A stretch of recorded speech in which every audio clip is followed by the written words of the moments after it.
digit string is good as opposed to bad. No, as opposed to not good. A digit string is good if the digits 0 indexed at even indices are even and the digits at odd indices are prime. For example, 2582 is good because the digits 2 and 8 at even positions are even, and the digits 5 and 2 at odd positions are prime. However, 3245 is not good because 3 is at an even index, but is not even.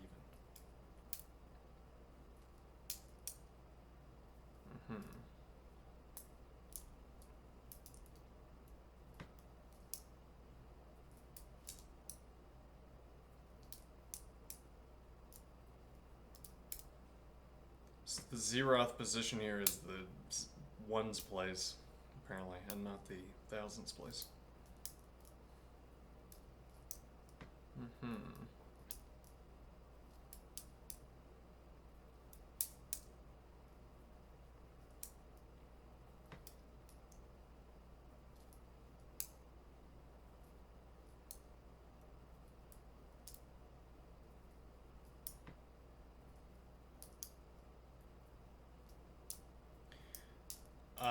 Is there a reason this isn't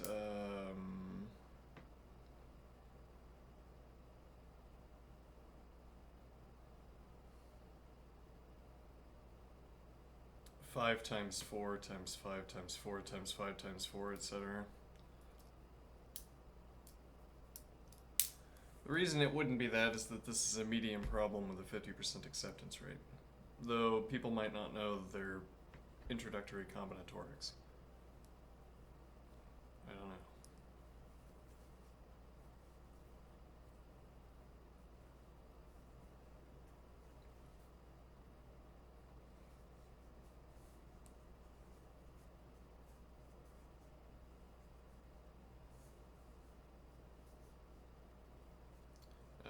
One moment.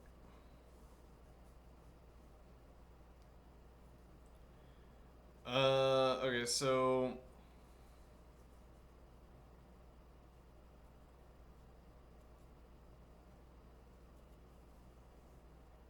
yeah, I think this should just be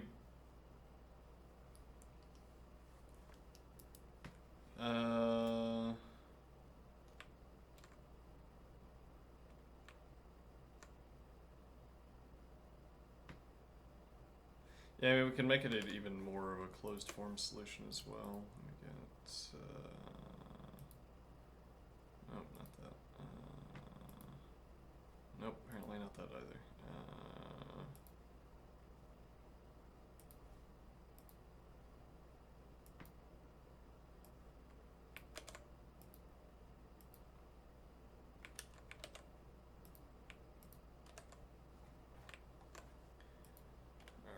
Alright.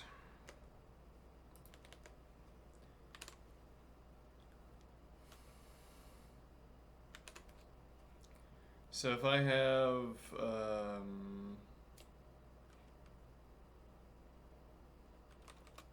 I have 5 digits.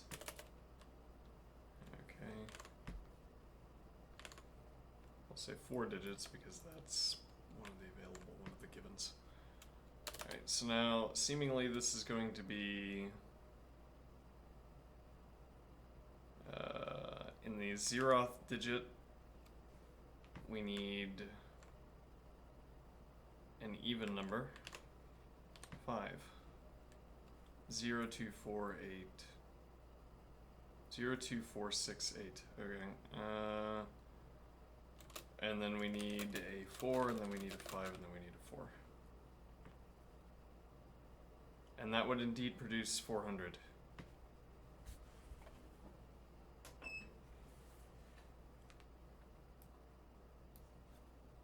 And we are allowed leading zeros, so we don't have to put in an edge case handler for that.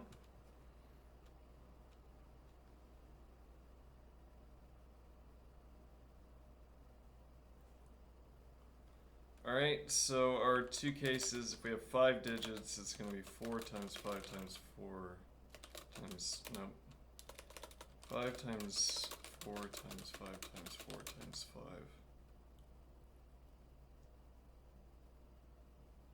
which comes down to 5 times is 4, right? Yeah. 5 times the corresponding even value. So this should turn into asking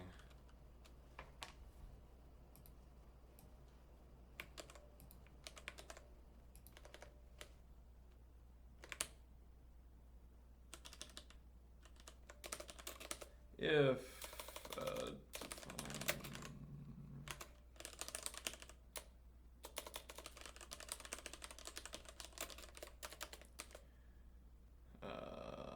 let's see, if even n, then modulo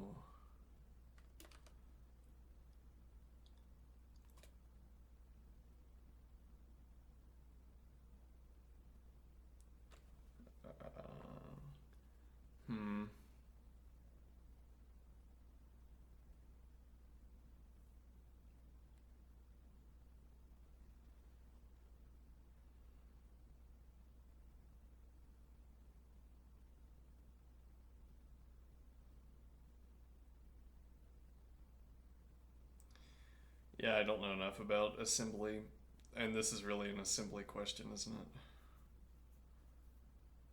Modulo divide into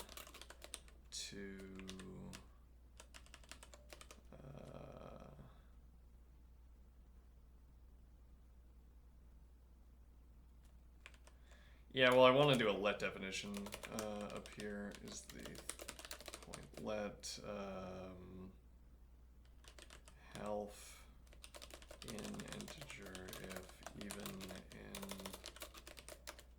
divide into, otherwise divide sub 1 into. Then I'm going to have to ask whether it's even again.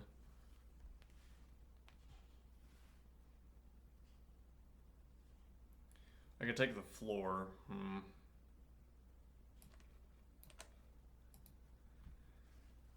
If even in modulo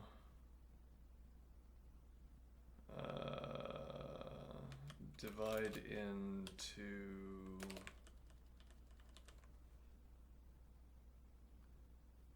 right, we need let health integer divide into, now we're going to do modulo star, no, rather expt4 health integer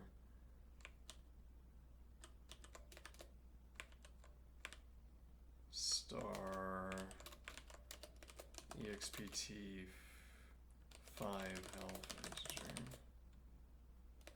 and this is modulo this literal number, which is 10 to the 9 plus 7. I don't know why that would be the number. I'm sure there's a reason for it, probably.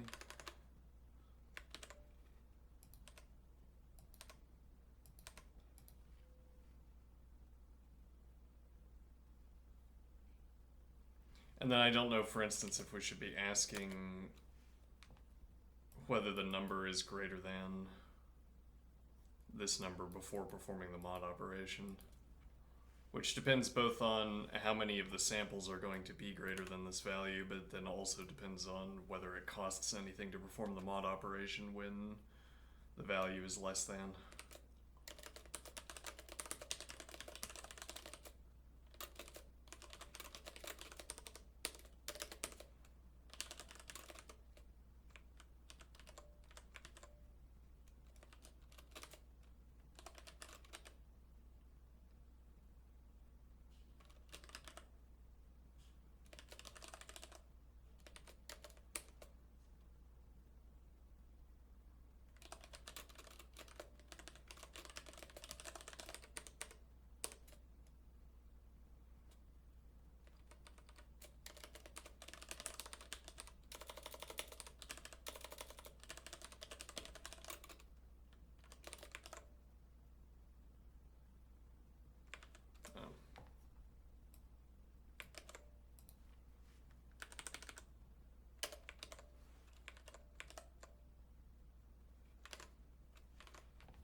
Okay, that's it. Probably. Let's see. Yeah.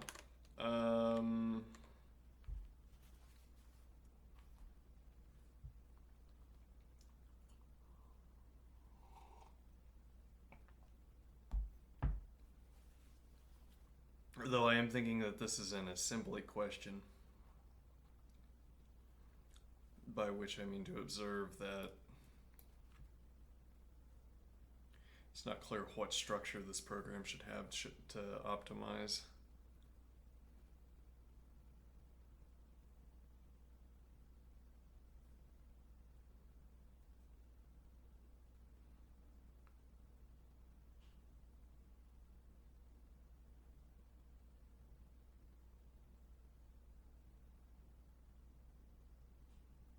Hmm.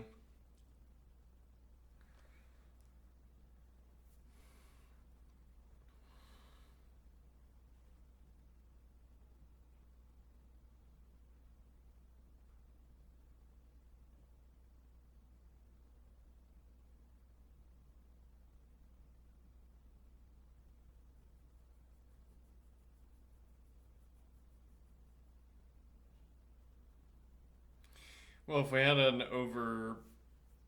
if we had the let definition up here,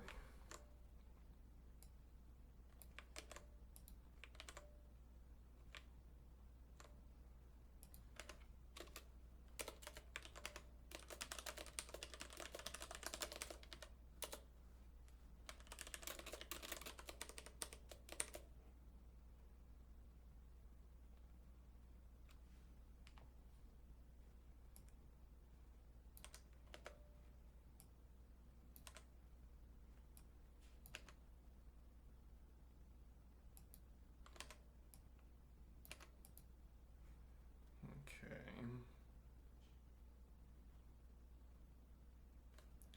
I don't think that's what's so much in contention, because I don't think having the let definition before each of these is slower. It's more whether we do this.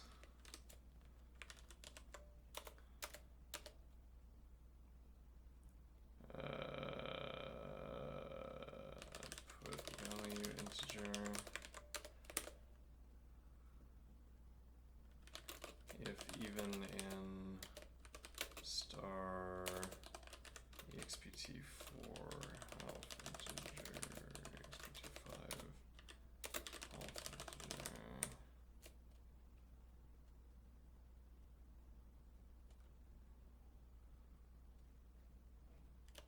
Otherwise,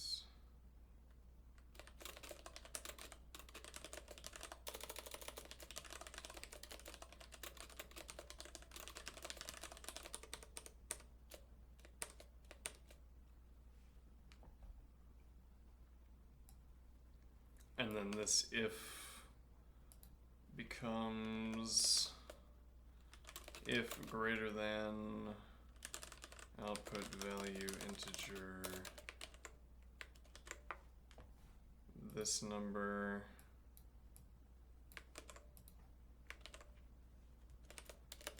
then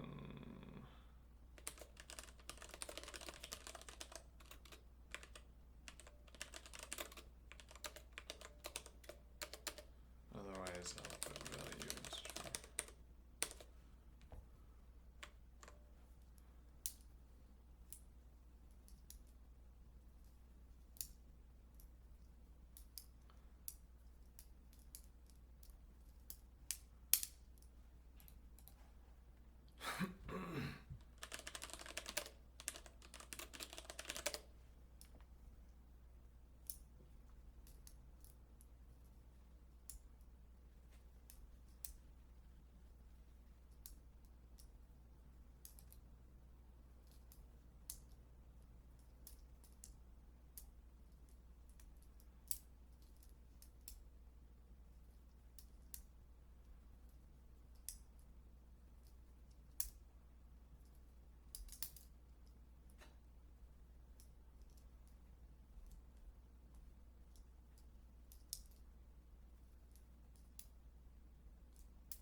Um,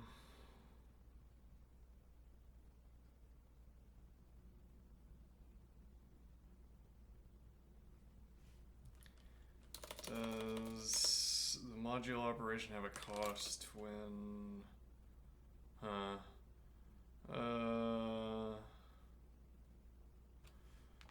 hold on, we need to know the modulus when the number is less than the modulus.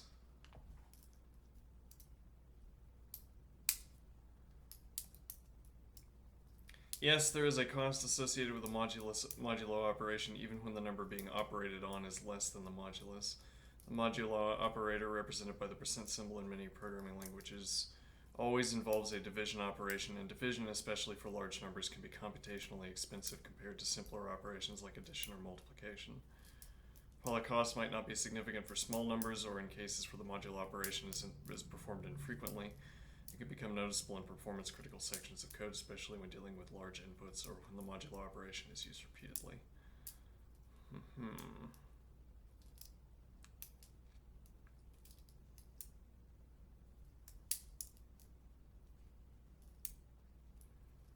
Okay.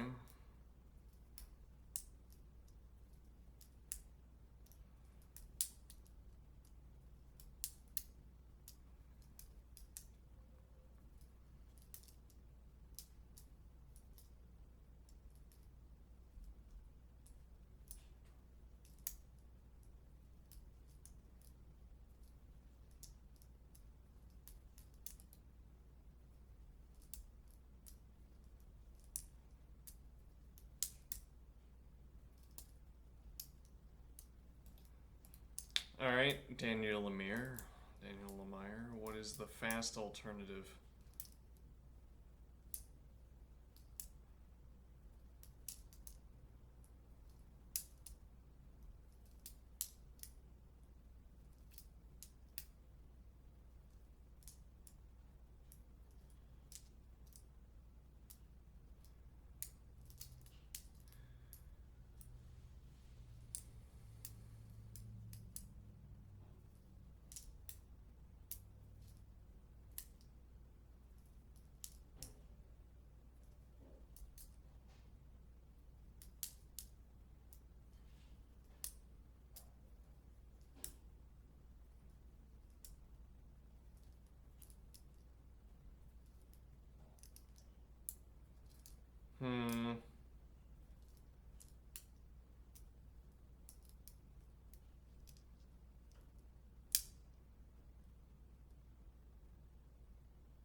That sounds like it's too specific. So asking this if question avoids division, but only in the case where this number. So I guess the question we want to ask is, up to what number?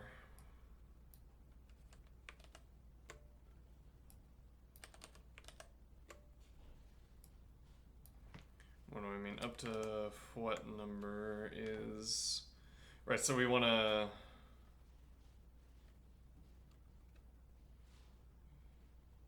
We want to just output this as the modulo... We want to do this without the modulo operation and see...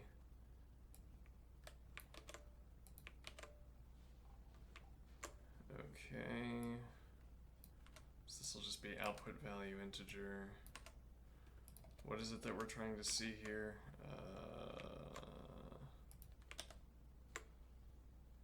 Alright, so the number in question is this number.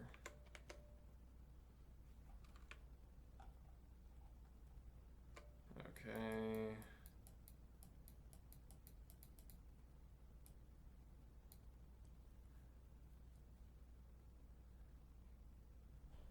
So this still has one additional digit.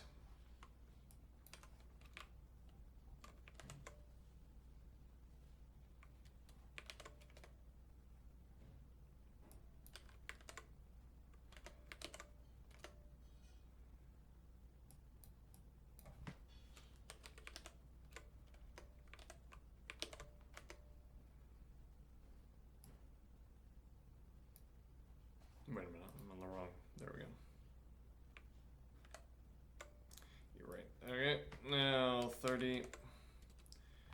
Alright, now 25, 22. Okay, how about 15? Alright, so now that's the same number of digits, but now it'd be 14, I guess. Alright, so it's only up to the number 14 that we would have simply the output, the unmodded output.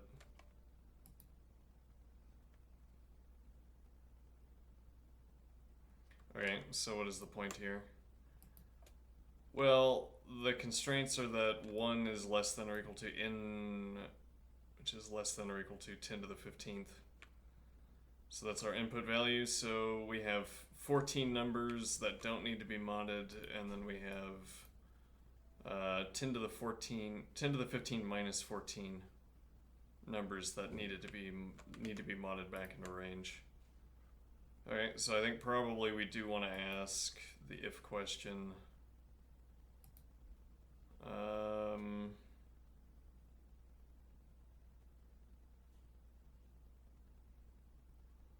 Okay.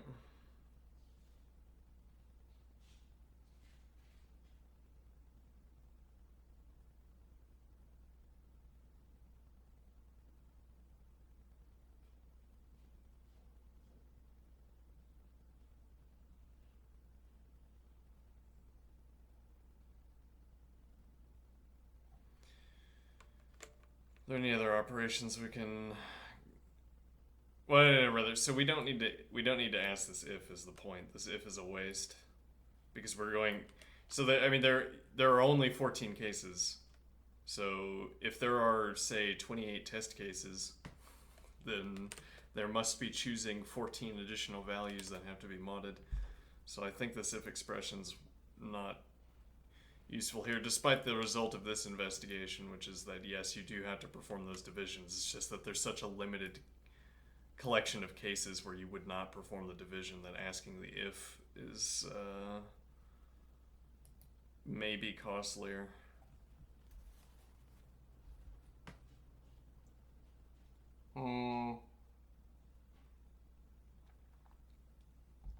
Though if expressions are cheap and division is quite expensive. The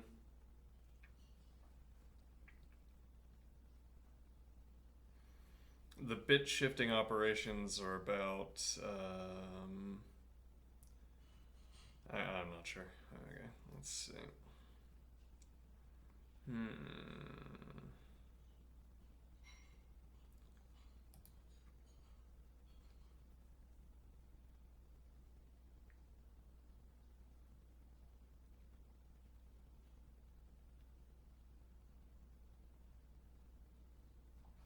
We need this let definition in either case because we use it twice and it involves division. So we can't really get rid of that let definition.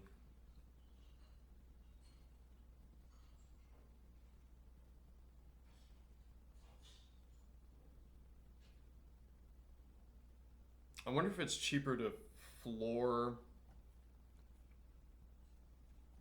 We could do that with we could test that with list generator. The question here being, I wonder if it's cheaper to floor n divided by 2 indiscriminately or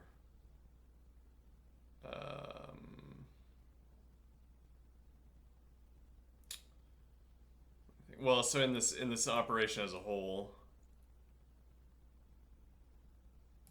we have to add 1 back in. Okay. I guess actually what this is asking is, I assume it's cheaper to divide an even number by 2 than an odd number by 2. I wonder if it's cheaper to ask if the number is odd or even before we perform the floor operation. Okay, list generator.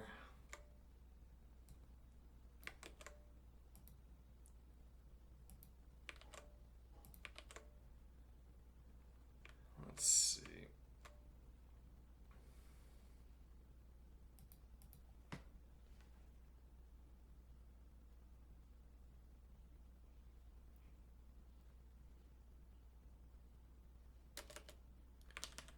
time for each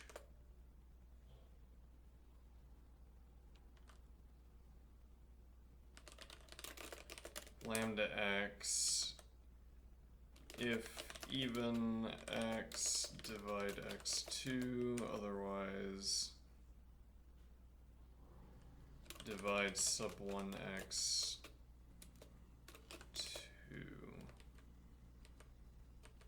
Okay. And we're running that on A.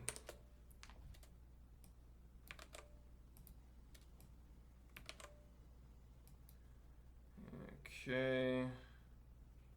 And now instead, lambda x floor divide x2. Okay, let's see if this has an appreciable difference. 6254, 140, that's an outlier. 6260, 6260. Roughly in that range, alright. Oh yeah, much faster.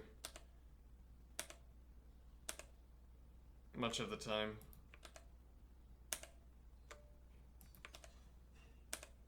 Look at that. Bizarre. Okay, well that's good to know. So we don't want to use the floor operation.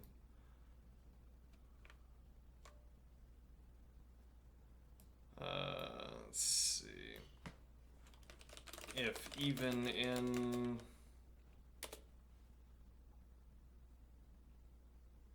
Alright, but that puts us back at the point where, so if we're always going to use modulo, well,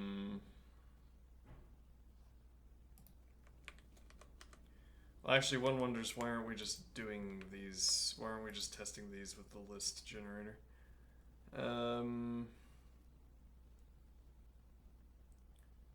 So this is a copy. We don't need that.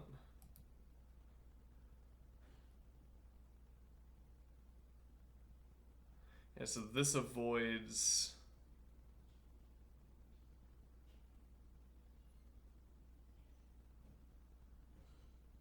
This avoids the floor operator. Okay.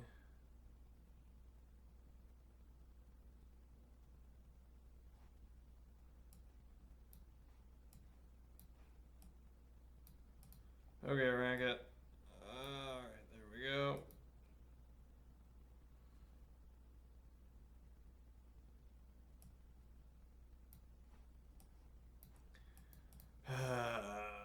Okay, there we go.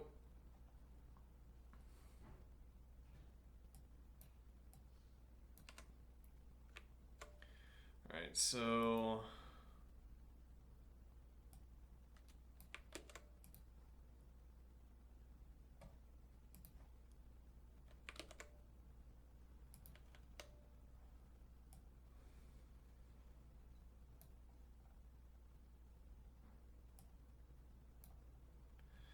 for each lambda x, count good numbers. Oh, well, we didn't set a seed, but actually the numbers were so consistent, I trust that that was correct. Actually, why didn't we set a seed? Let's put random 5 up here. And just have that be part of our copying and pasting from now on.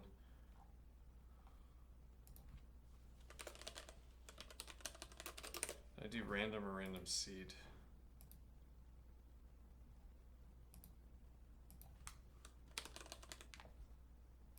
Okay, so now we're going to have a speed test. So count good numbers x on A. Okay, same idea over here.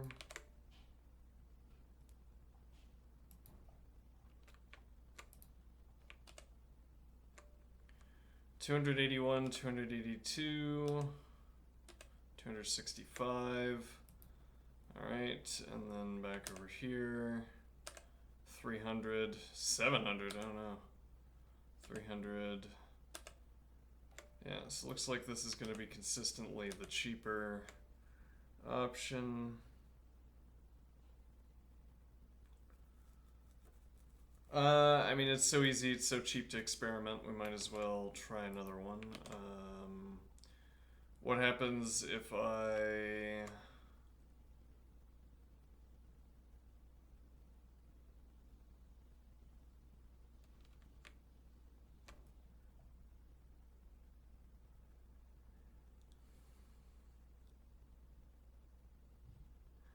Yeah, well, we'd have to ask another if check, would be the reason we wouldn't want to do this, though. If it turns out this is faster, that would be quite something. Health integer if even in divide into, otherwise divide sub 1 into...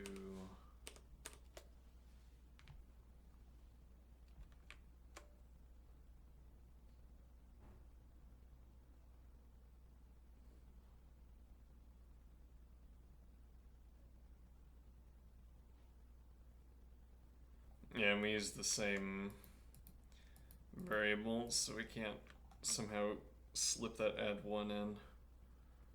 Alright, now we can delete these lets.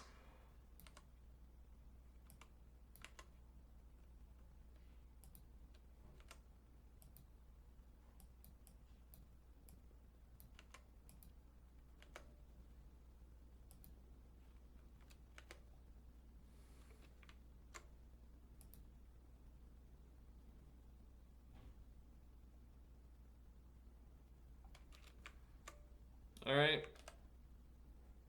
265, 281.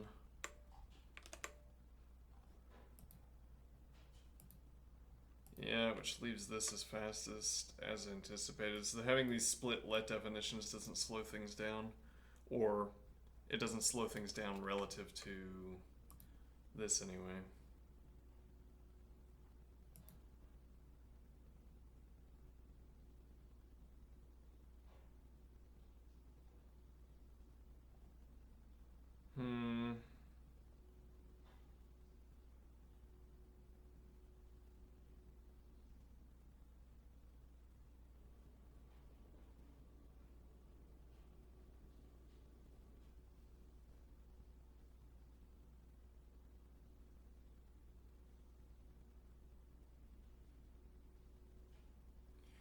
Alright, I think we have our...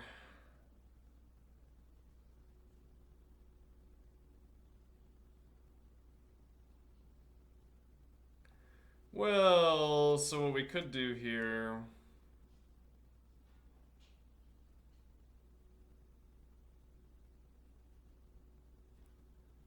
Let me see...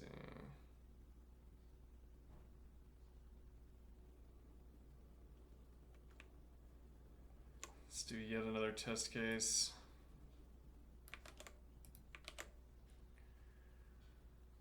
So if we do instead...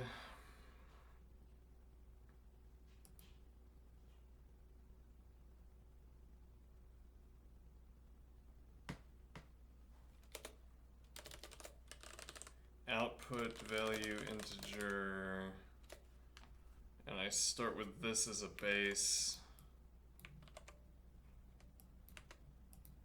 Okay, and then I say even in, then output value integer, otherwise star output value integer.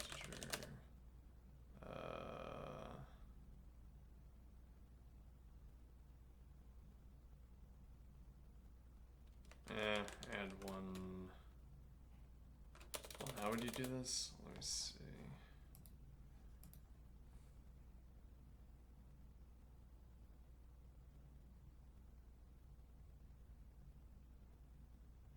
This would be times 5, right?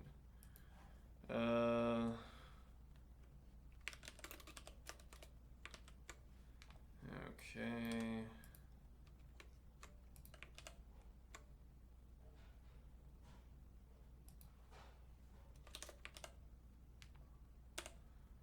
Not faster. Okay.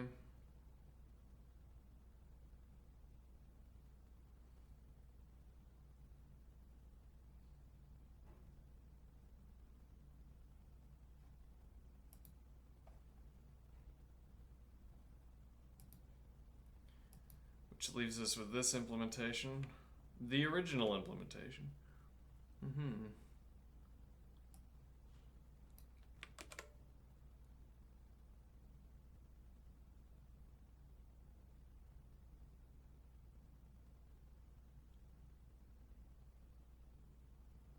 All right.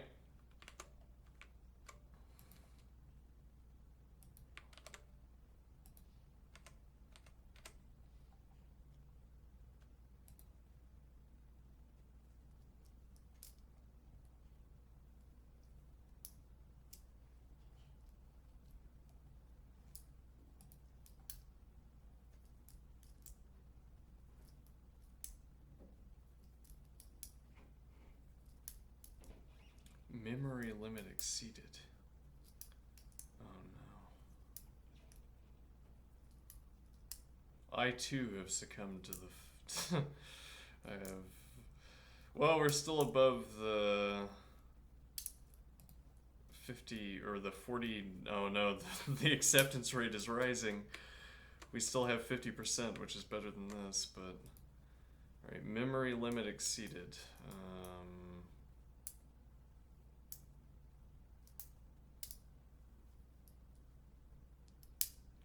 Interesting.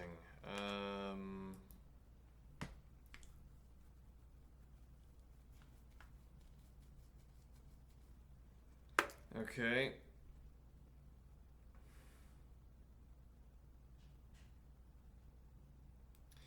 Yeah, well, I mean, even if I do, now it occurs to me, even if I do modulo, I'd have to figure out that this is doable. But I don't know if you can mod down intermediate values or not.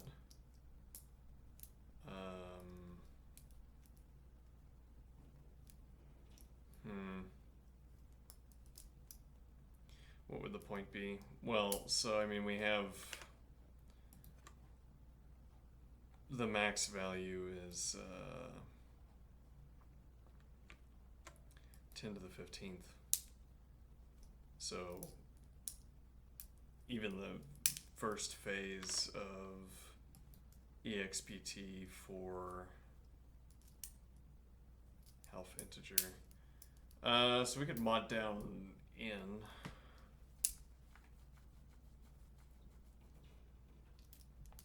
Maybe. Let's see. 10 to the 15 certainly being a greater value than 10 to the 9 plus 7. So we could mod down the in value.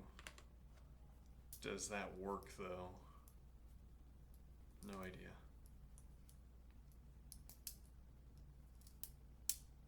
Alright, let's exceed our memory limit. So this is our function. All of the others, get them out of here. Okay.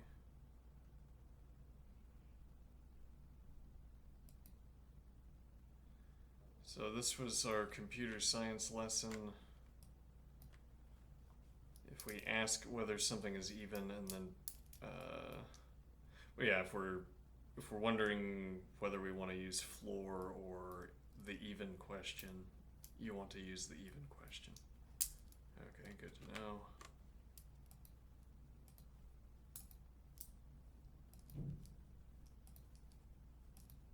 Nearly twice as fast, strangely. Now, for that matter, we can exit out of this. And we can exit out of this. Alright, now what?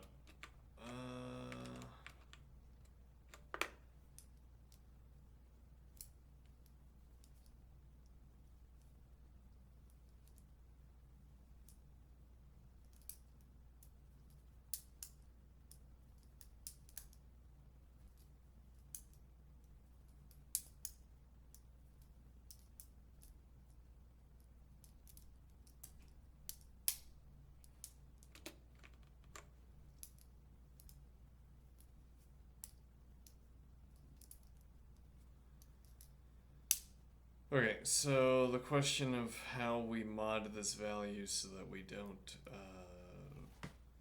exceed memory limit.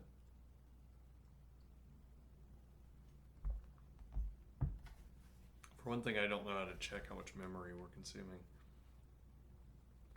Would be one point.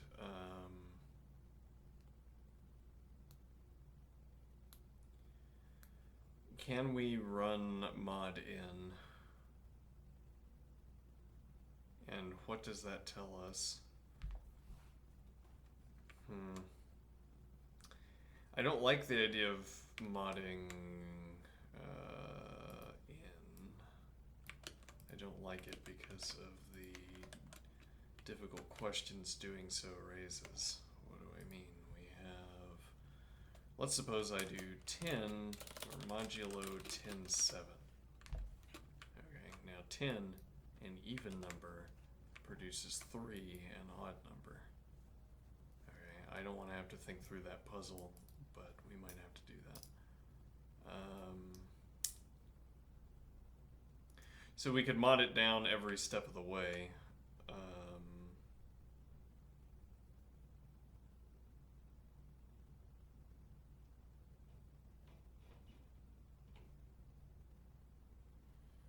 We could think about what alternatives there are to modding down, like we've just described.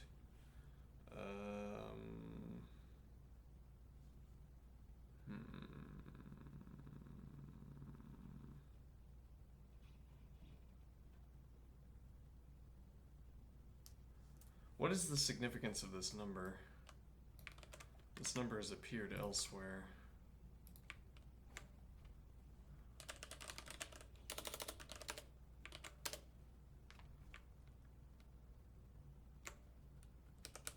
Let me see here.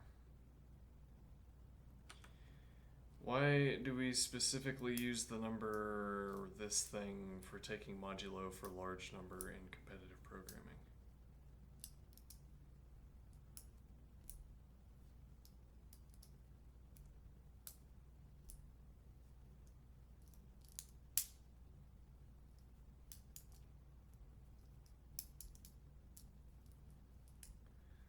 Okay.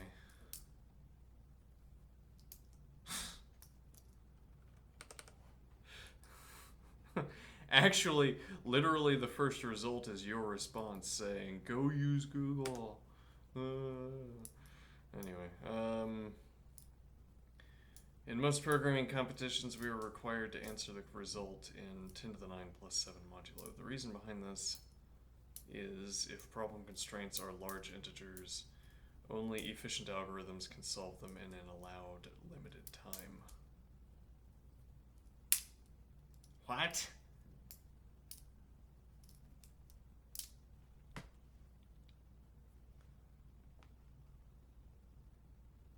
This the non sequitur, but whatever. What is also? Well, anyway, modulo operation. Why do we need it?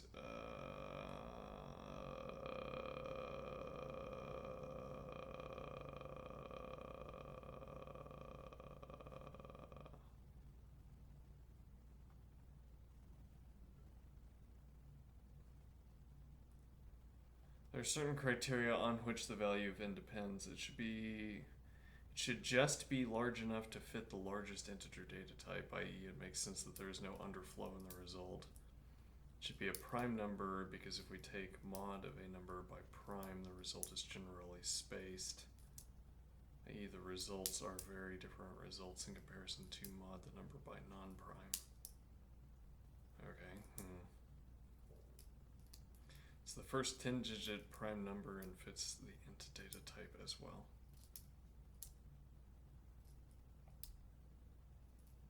I'm not sure how good of an explanation that was, or how much I understood it, better to say.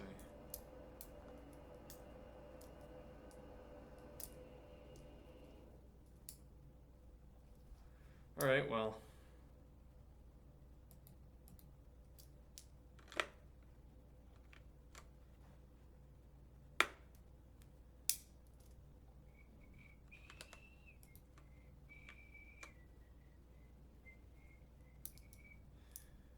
Now, so the question is, can we mod in?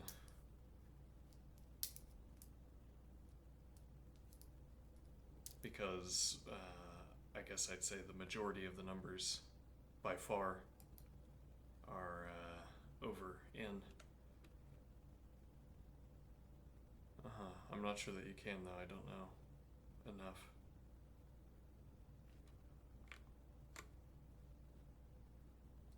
Well, then let's run this number. Okay. What do we get back?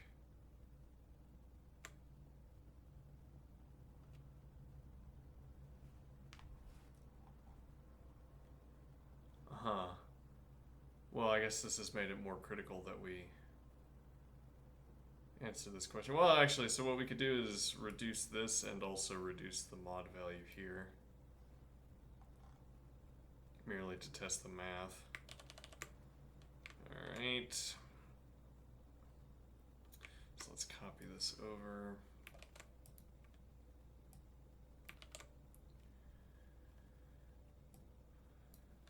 Alright, we'll do 1007. Okay. 347. Now what happens if I do... No, it doesn't seem like feeding 0 in is going to work.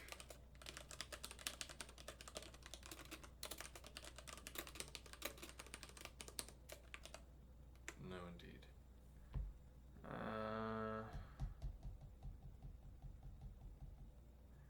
So we can't pre-mod.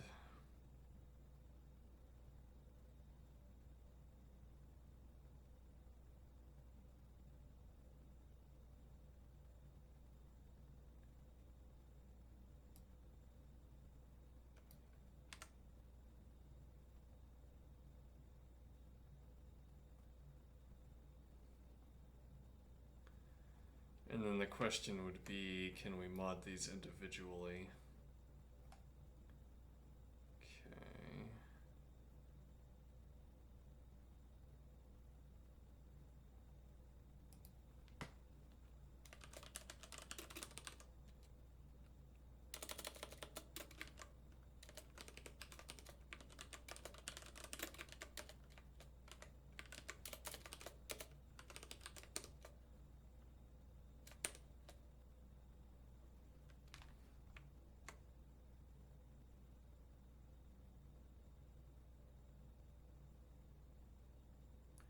I'm a little bit concerned that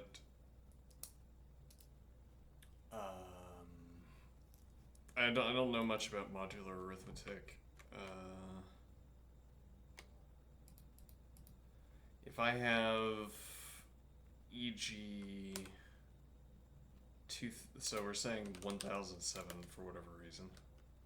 That looks like it could be prime. It might not be. I don't know. If I have 2016. Alright. Now I mod this once. What do I mean mod it once? I subtract out one instance of 1007 and I get 2009. 1009 rather. Which is an odd number. And then I do it again and I get 2, which is an even number.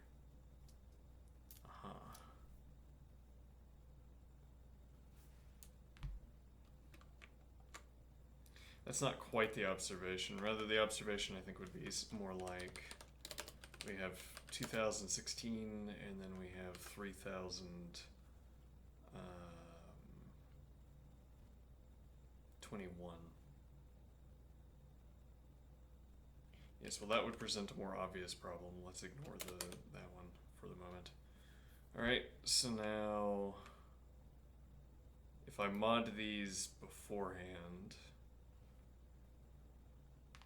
then we're going to get, well actually I don't know with 3022.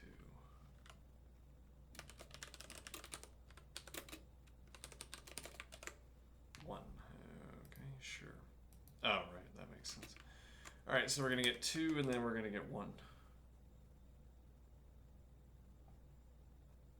Alright, and the issue here, they both started as even and now they are ending as even and odd, which makes me suspicious of this idea of modding them down individually. If I instead asked...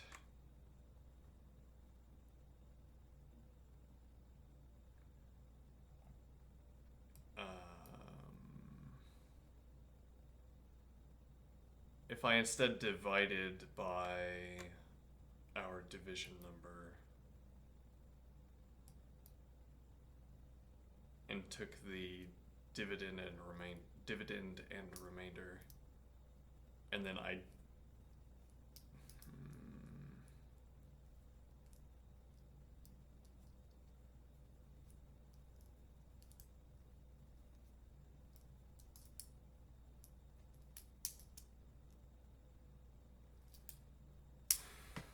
I'm not sure what this idea is.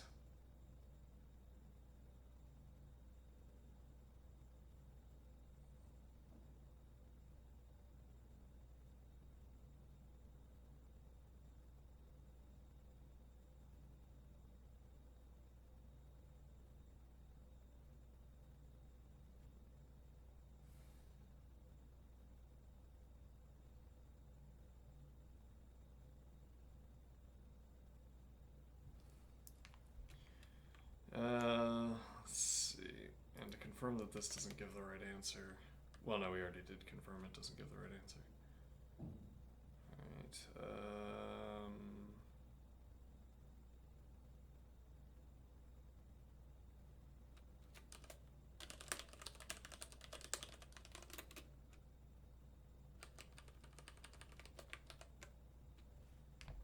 oh, right. Incorrect.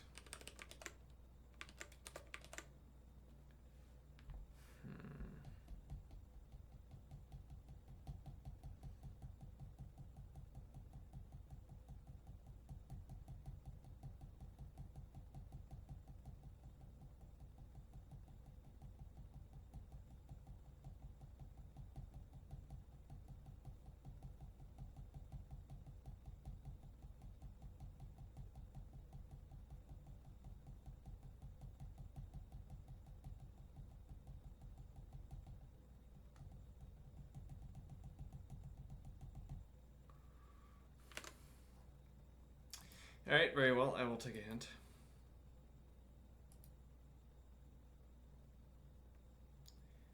Exponentiation can be done very fast if we looked at the binary bits of n. Can it? I don't know. Maybe.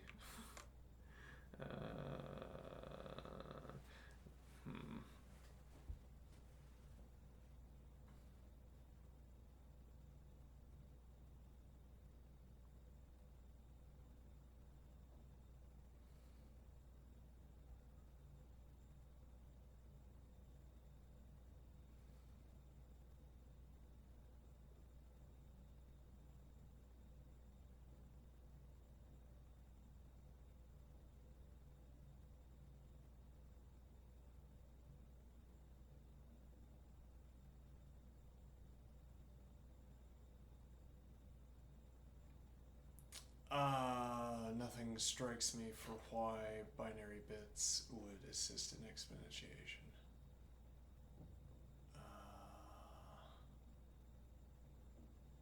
Like some kind of AND operation.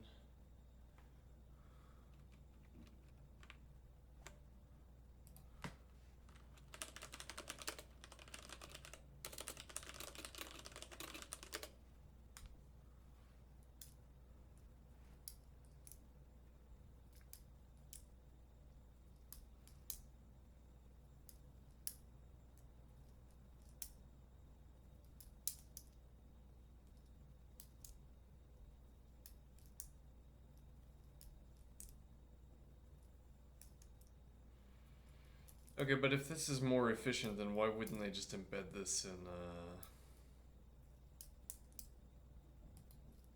embed this into exponentiation to begin with?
You would need a way to step into the calculation, seemingly.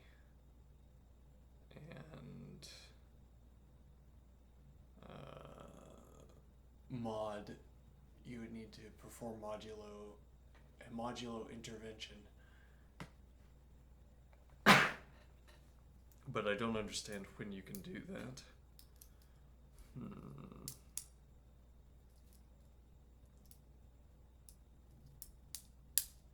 I don't know when you can do that.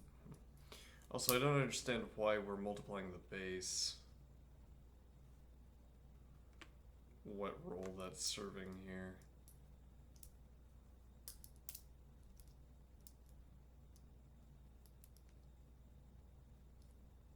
Oh, okay. It's in this step from here to here.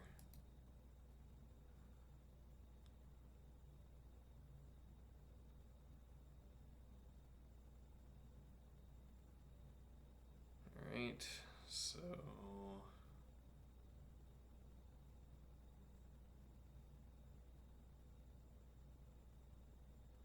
One times 2 equals 2. So we're keeping track of our base, and then we update the base value. And then we have 2 times 4, result, times our new base back here is equal to 8. We update the base.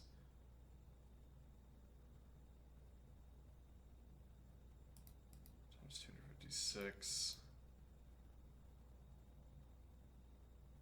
Okay, so we don't update the result, but we do update the base.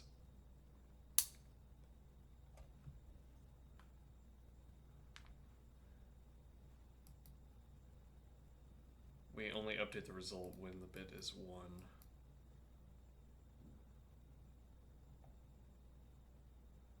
And then this, I assume, is wrong, but for the good reason that you don't need to use these values. On the other hand, this is the kind of laziness. Well, I mean, this is the kind of laziness in templating that prevents you from seeing patterns. So I am thinking, like, I don't need to use these values, so I'm not going to calculate them. Or I'm going to leave this spot blank. Or I'm going to skip a step. But then patterns in, at least patterns in the notebook, for instance, when working through analysis, patterns are patterns in how I work through a problem. Skipping steps like this obliterates those patterns. But okay, reasonable enough.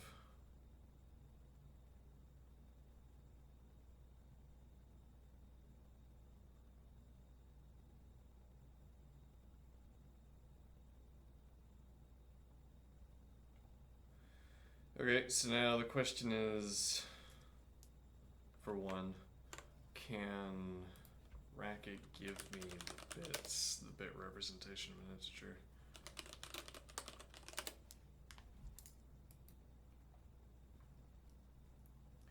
And I think the answer is no, actually.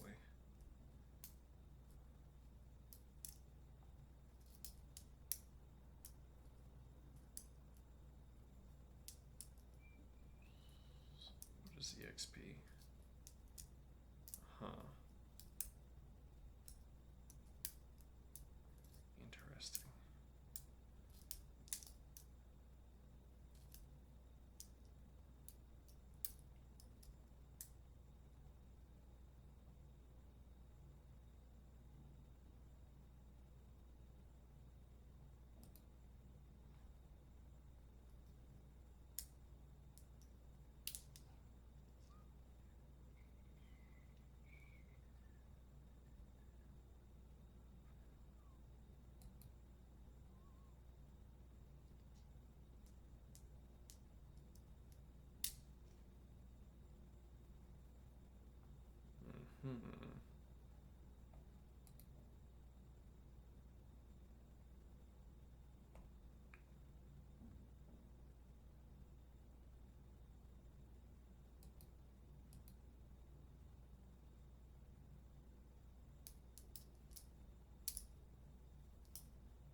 Alright, so candidates here are bitwise operations.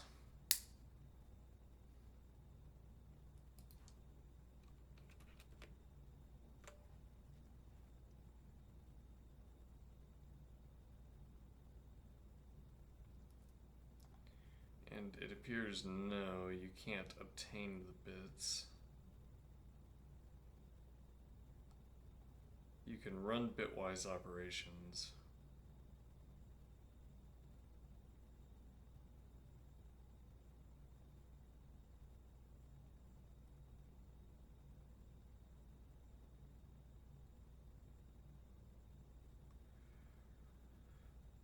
But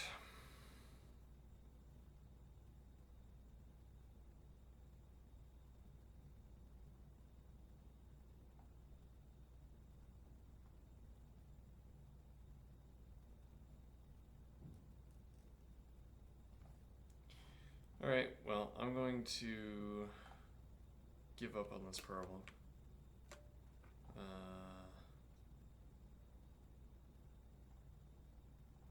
Racket might, I mean, if you can't, if it's required to use the bit set, I mean, well, I mean, we're getting memory limit exceeded, so we could use a binary generator, which would be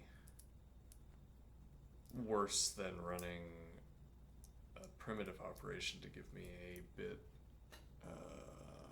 representation of the number, but would not require 256 megabytes or whatever is allotted for memory.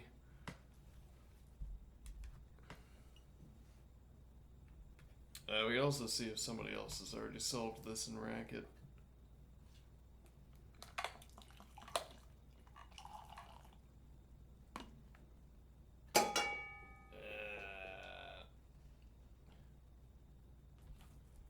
Move that.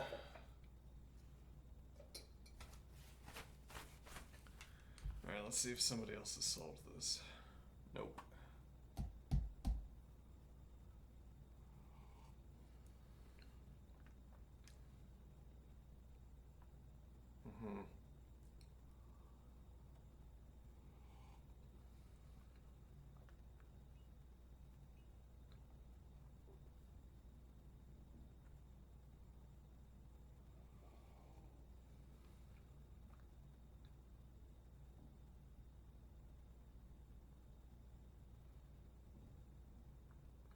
Let's see this one.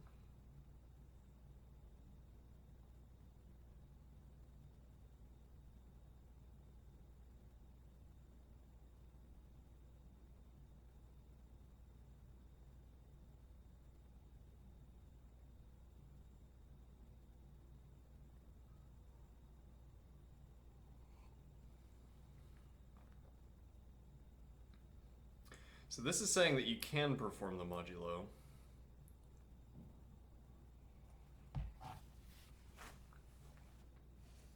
That you can intervene.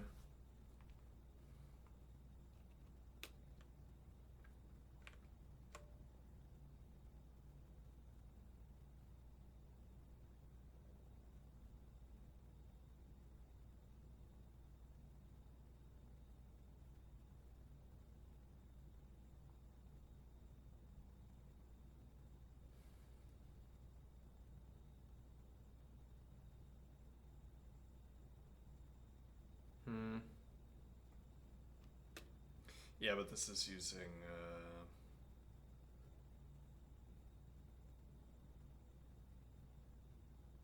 fast exponentiation, which we don't know how to do.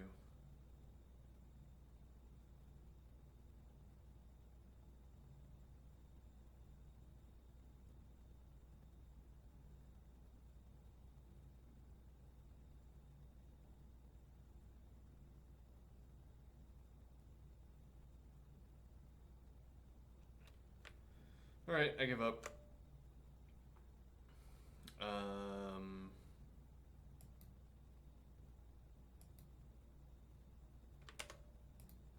What problem was this? Hold on. Let's see. 1922. Okay.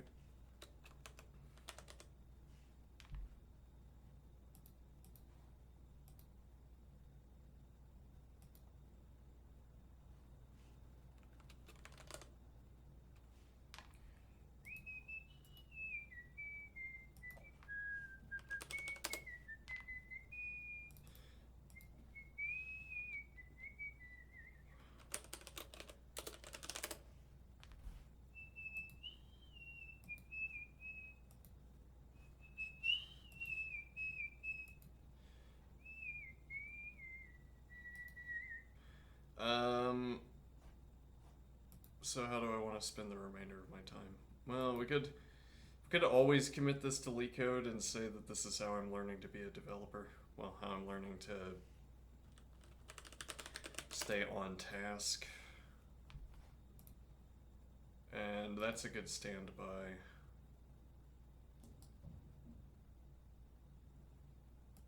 Bad gateway.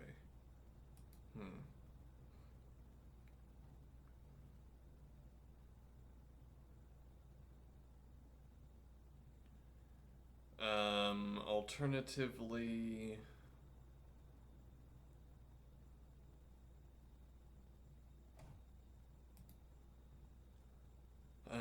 we learn how to use macros.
Thoughts on Rhombus that released recently. I wonder what this person has to say.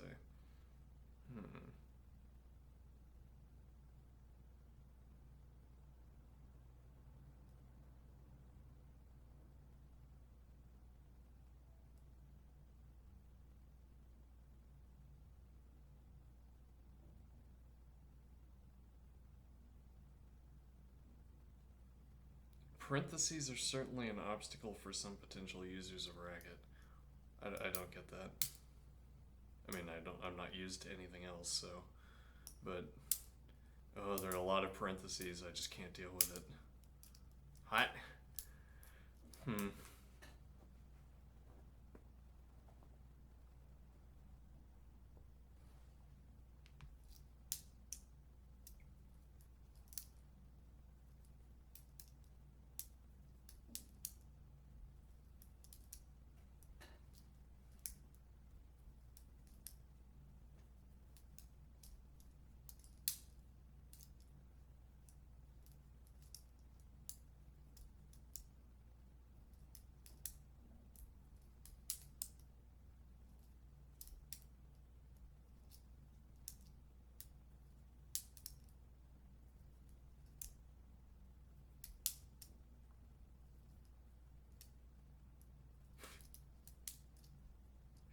In the case of Lisp languages like Racket, Matthew Flatt is right. Among a certain audience of potential users, parentheses are a deterrent. Who knows why? But in the last 60 years, simply grabbing these dissenters by the lapels and fumigating them with the stinky garlic breath of parenthesized S expressions has not been a winning strategy. It's coffee breath at the moment, but fair enough. It'll be garlic breath later.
Yeah, actually, it turns out I don't really care. Alright, so let's see.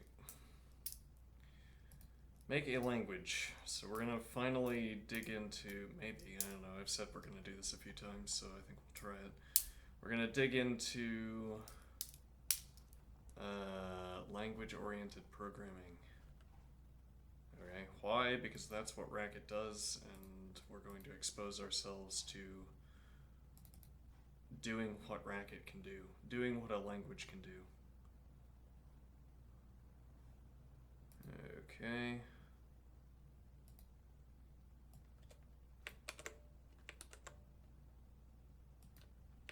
What do I mean? Well, Racket is supposed to be good at language-oriented programming. Am I interested in language-oriented programming? Meh. Not really. But macros, yes, and this learning macros will be part of this process. And I don't know, learning what differentiates languages is maybe the side effect of this. Like, why would I have a preference for languages? Well, because this language excels at language-oriented programming. When it turns out that I don't care about language-oriented programming, then we'll have a good reason not to use this language, I guess, and instead choose a different one that focuses on something else. Anyway, let's make Stacker a programming language that acts as a stack-based calculator. Alright, our Stacker language maintains a stack of arguments, which starts out empty. Okay. A stack, which literally means the stack. A data structure holding an ordered set of items that are added and removed from the same end. Traditionally, these operations are known as push and pop.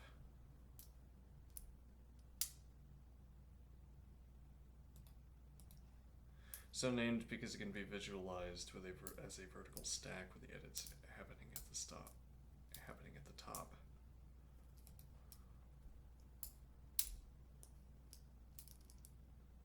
Okay. Fair enough. Our stacker language maintains a stack of arguments which starts out empty. Each line of the program represents a new argument for the stack. If it's a number, it's simply pushed onto the top of the stack, but if it's an operator, either plus or star, then the top two arguments from the stack are popped off and replaced with the result of applying the operator, meaning arg1 plus arg2 or arg1 star arg2. Okay, so the sample program above means 3 star 8 plus 4, and when it runs, the result is 36. Okay, so we read 4, then we read 8, then we read plus, which gives us 12, and then we read 3, and then we read star, which gives us 12 star 3, which is 36. Okay.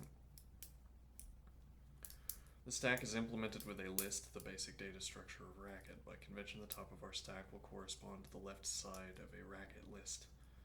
Let's visualize how the stack changes after each instruction using the rules described above. List 4, list 8, 4. List plus 8, 4 becomes list 12. List 3, 12. List star 3, 12 becomes list 36. Okay.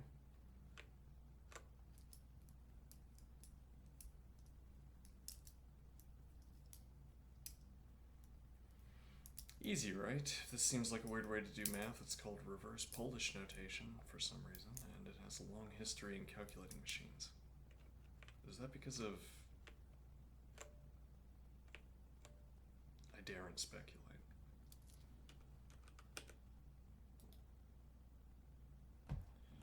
Let's find out. Let's do a little bit of historiological research. Not historiological, historical, whatever. Reverse Polish notation. Yeah, we're looking strangely for history, but let's see what this has to say. Also known as postfix notation is a mathematical notation where operators follow their operands. Instead of prefix notation. Okay, makes sense. Simplifies expression evaluation by eliminating the need for parentheses and relying on a stack data structure. Alright. Operands first, then operators. No parentheses. Do not require parentheses to specify the order of operations, because everything calculates automatically.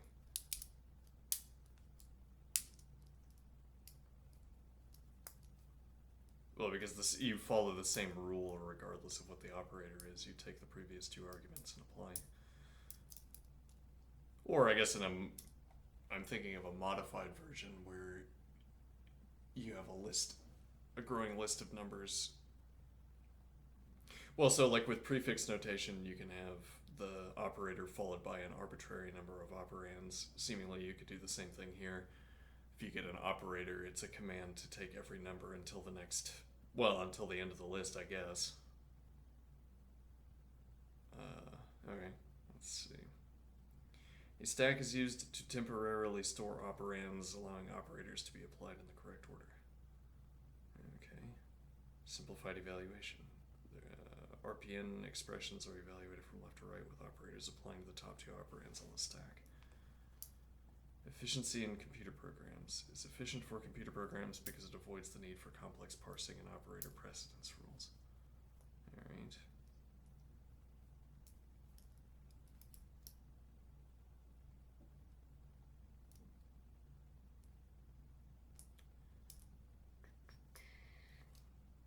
Why is this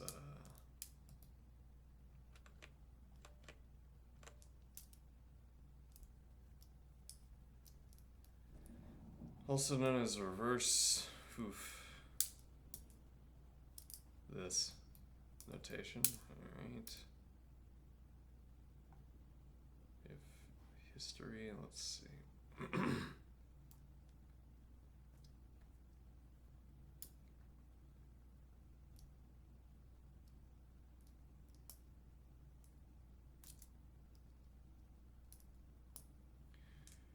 Description Polish refers to the nationality of this logician. Okay, logician and philosopher.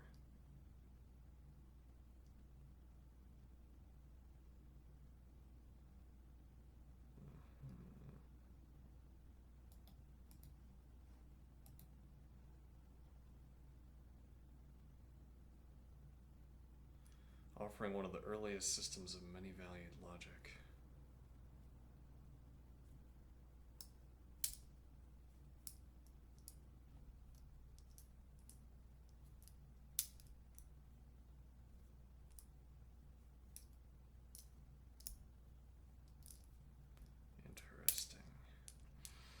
I find that interesting. Where I'm floating around, I'm in my handbook of philosophy of mathematics and logic, getting a lot of exposure to this idea of law of the excluded middle. Do we need it? Is it reasonable? Anyway,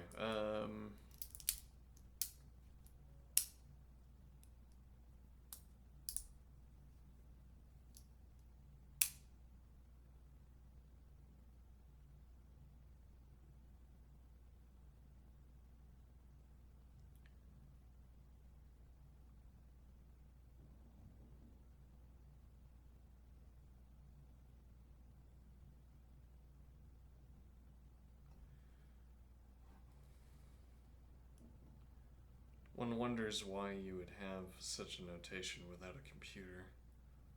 But okay, hold on, what time is it? Alright, let's see.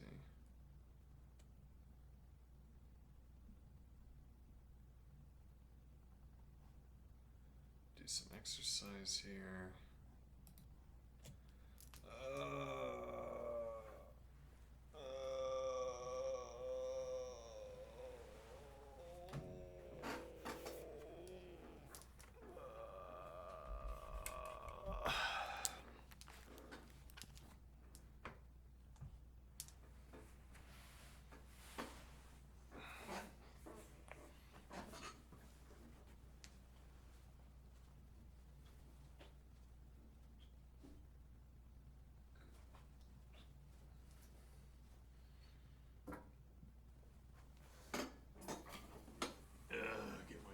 fancy chair out of here, get the simple chair in.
Oops, forgot to unmute myself.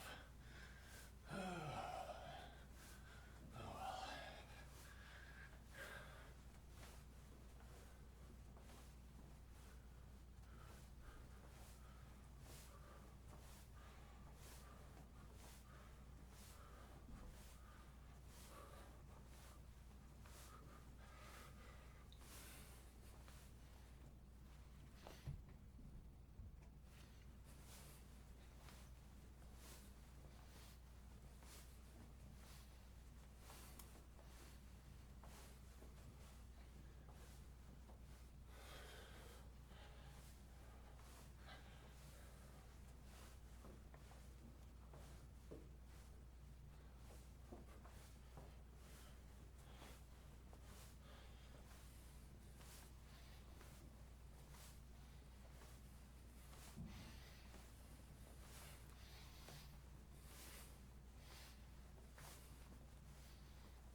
Okay.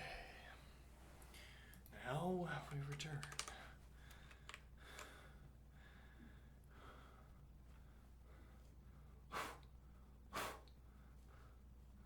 Though Stacker, which is the language that implements this reverse Polis notation addition, is simple, it will give us a gentle introduction to Racket, including a tour of its language-making workflow.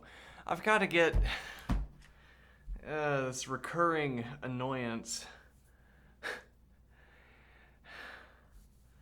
Like, I start this, and we're going to give you an introduction to Racket. Don't need it. Okay, but I'm the only resource around on Racket macros, so you're going to get it. Yeah. I've read 100 introductions to set theory. I've read... like, we started Dvoretsky's endgame manual and its basic king opposition, which is certainly important. However, I've studied all of the first chapters of every book in the world. If it's an introductory chapter, let's suppose. And now every next book, I have to reread the introductory chapter, and it's tedious. But anyway, let's see, including a tour of its language-making workflow. Every language project will follow the same basic steps. Stacker will also get us thinking about the idea of a little language made for a specialized purpose, known as a domain-specific language, or DSL. We can make general-purpose languages with Racket, and later on we will. But languages don't have to do everything. DSLs are valuable because they can be tailored to the problem at hand, and if you program for a little while, it's likely you've already used DSLs. Okay.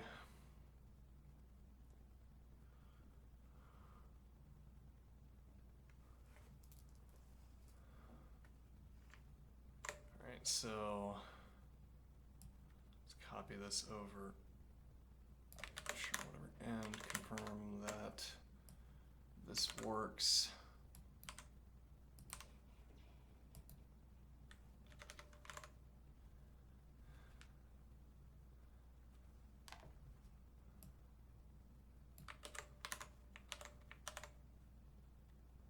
New line, there's no new line. Oh no. Let's see here, Racket. And now we replace line.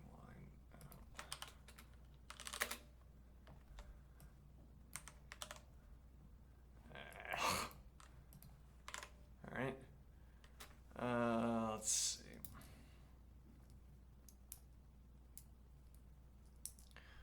Unlike this sample, most code samples in this book don't have a lang line at the top. They're presumed to use the beautiful Racket language, langbr.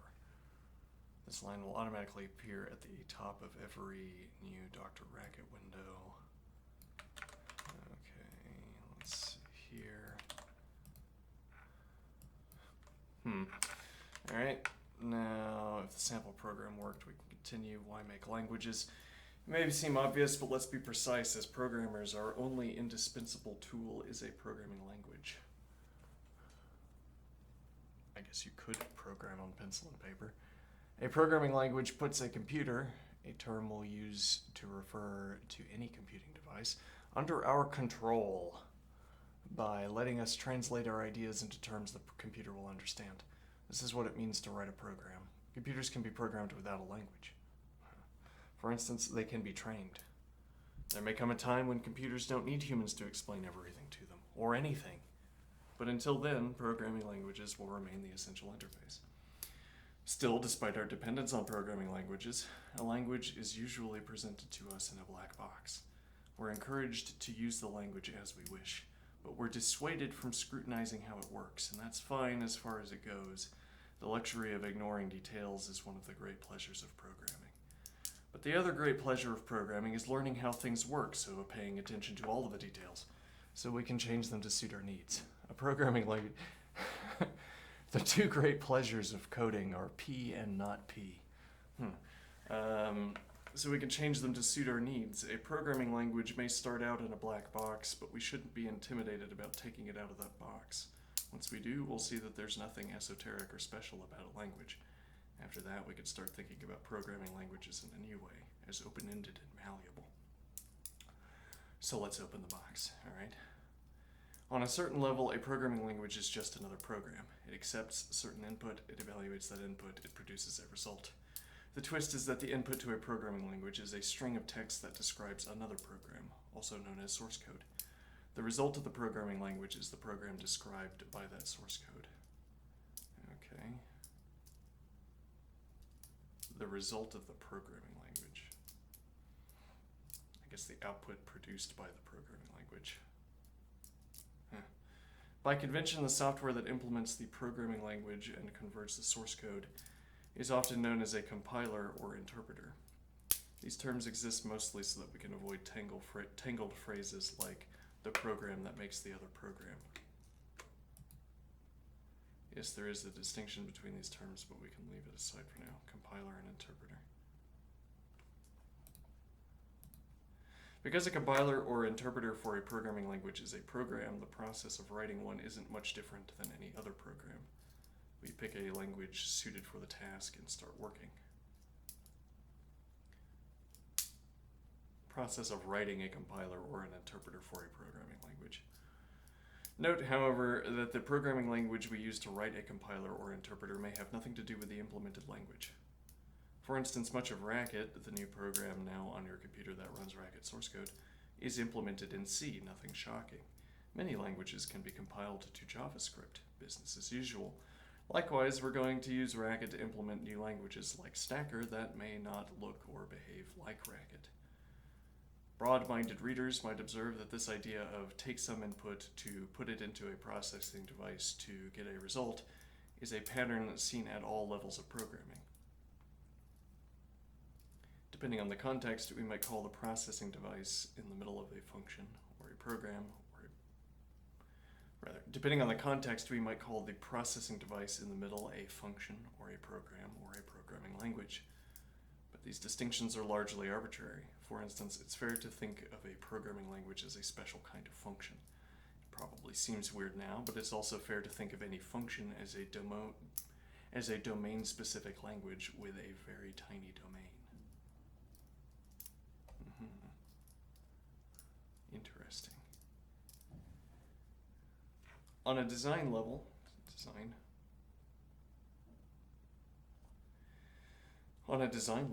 a programming language sets the ground rules for what can happen in a program.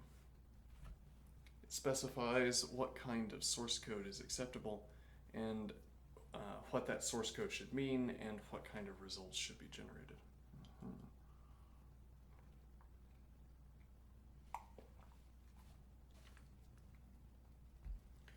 Since a programming language can set these ground rules, it offers a wider horizon of possibilities than an ordinary program. On a design level, a programming language sets the ground rules for what can happen in a program. It specifies what kind of source code is acceptable, what that source code should mean, and what kind of results should be generated. Since a programming language can set these ground rules, it offers a wider horizon of possibilities than an ordinary program. Why? Because an ordinary program is necessarily restricted by the rules of the programming language it's written in.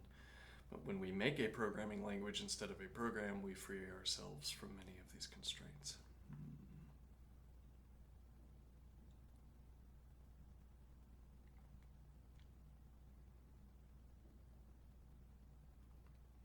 On a cultural level, a programming language is a way to explore our evolving ideas about programming, algorithms, performance, ergonomics, expressiveness, and so on. Algorithms, performance. Though a programming language is obviously a tool for writing a program, it's also a tool for discovering new ways to program, new ways to improve performance. It's no coincidence that Racket itself emerged from the work of a team of programming language researchers. They've used it as a platform for testing out new programming ideas. A language that doesn't affect the way you think about programming is not worth knowing.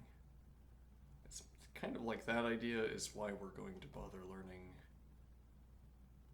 language-oriented programming from this book. We're gonna reap what we've sown, except in a good way. Okay. That phrase "reap what you've sown" is usually associated with a negative sentiment, and yet, if you were a farmer, that would would just be a fact of life. I'm going to go reap what I've sown. Anyway, but why should researchers have all the fun? If languages were just about writing programs, we could have stopped with C, and some have, and maybe I should. But computers and languages are interesting specifically because they're malleable. That is changing.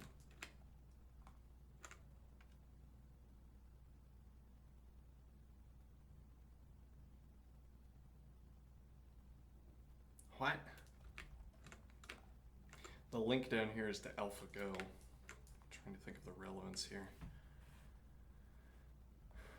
Maybe computers and languages are interesting specifically because they're malleable, and then AlphaGo isn't interesting because it's malleable, it's interesting because it beats people at Go.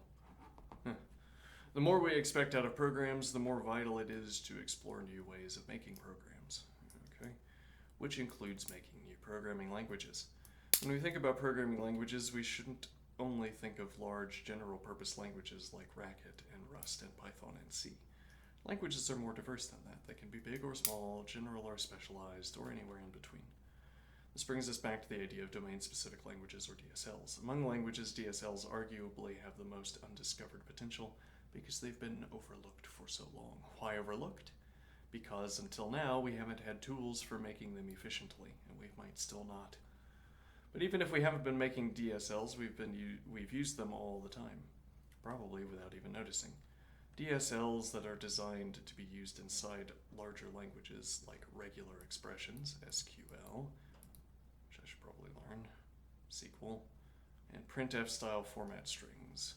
DSLs that stand alone, like CSS/HTML, PostScript, Tech, R, Julia, and MATLAB. This is the intonation here is supposed to be informed by this colon, probably without even noticing. DSLs that are designed to be used inside large languages. DSLs that stand alone. Tools descended from Unix that are essentially DSLs, like awk, bash, lex/yak, and make.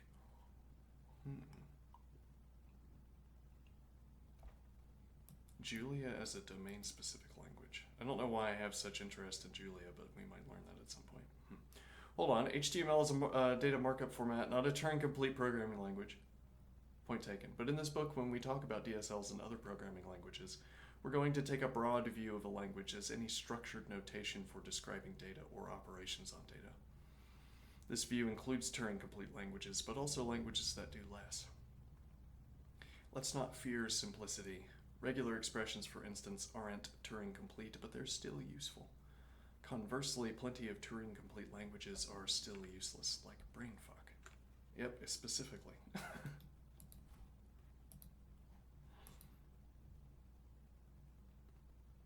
BF, rather.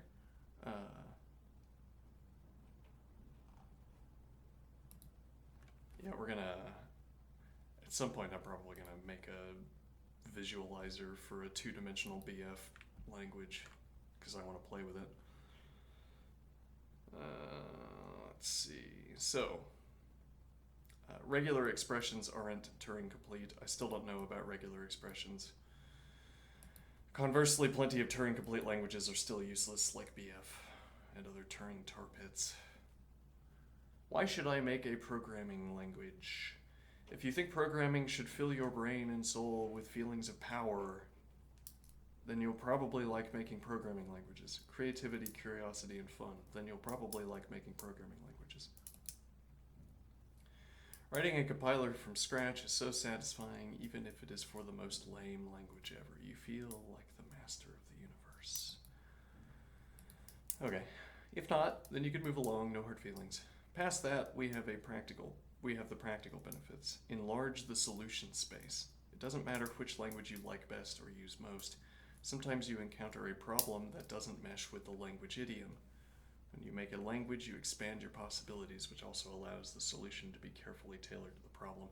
Yeah, though there's a problem here, which is that the only test bench I have for coding ideas is LeetCode, and I assume that beginning my solution with the design of a programming language is going to be inefficient. Like, you have to have some kind of amortization But I don't know, I could just insist. I'm going to design a domain-specific language for every problem I solve, if it's feasible or reasonable. Certain programs naturally describe languages. Languages are good for what we might call wide funnel problems, where there's a large universe of possible inputs but a relatively small scope of outputs. How to tell? Does your program take input from arbitrarily complex files and turn them into a simpler representation? Better clue. A little language can fill holes in a larger toolchain. For instance, Python doesn't have a preprocessor like C does, but you could make one as a domain-specific language. Python fans, please don't write to me, because I don't want to hear what you have to say. To explain why this is a bad idea, I'm not here to say what you should do, just what you can do. Alright?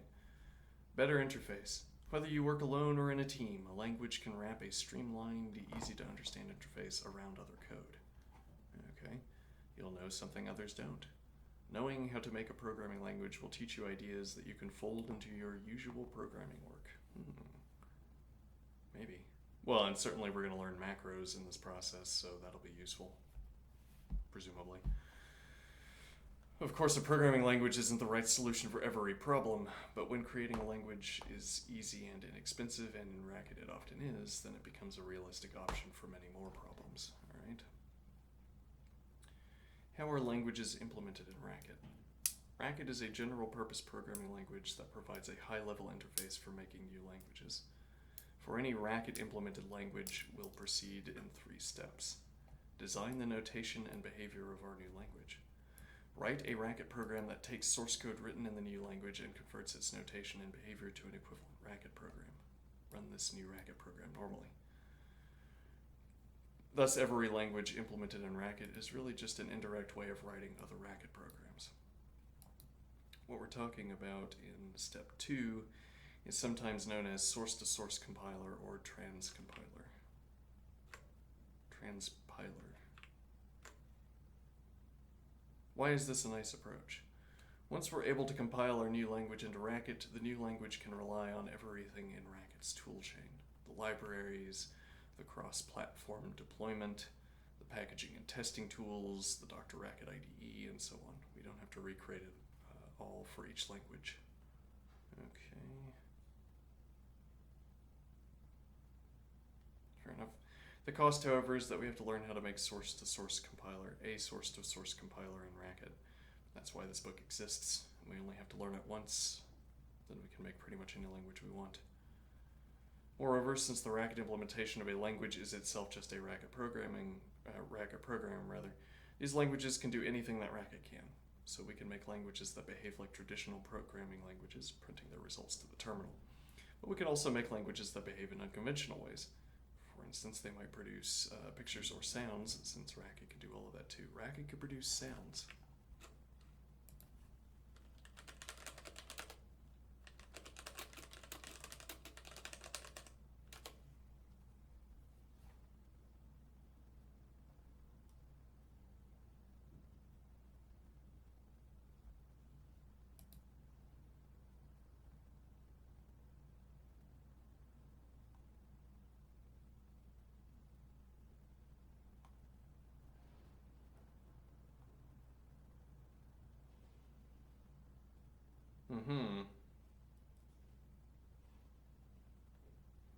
Design a program that makes sound. Interesting.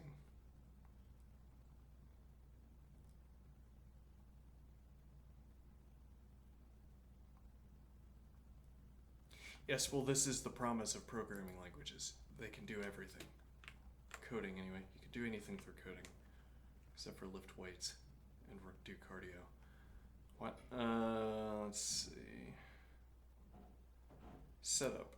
Alright. The components of a language. Every language made with Racket has 2 essential components.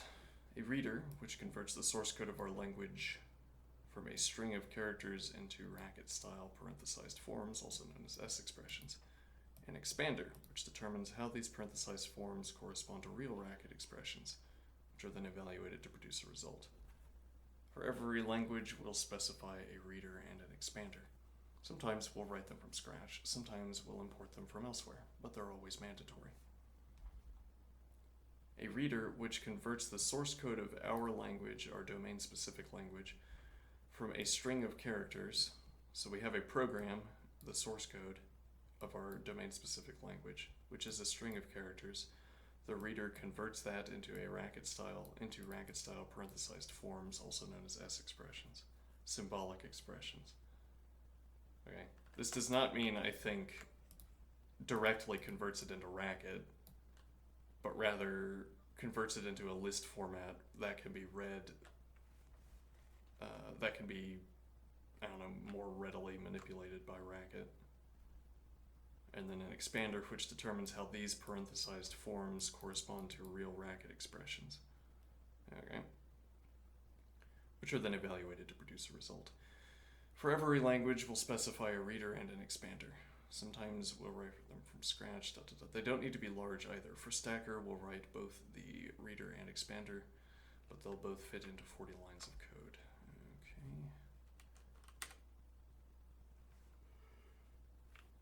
Okay. Every racket source file begins with a lang line. Lang line. If you've explored Racket, you might have seen variants like these: Racket, Racket Base, Scribbled Out, Datalog. In this book, we'll primarily be using br/quicklang, and lang/brag. Actually, hold on, I'm going to investigate a question here. So if I go to LeetCode,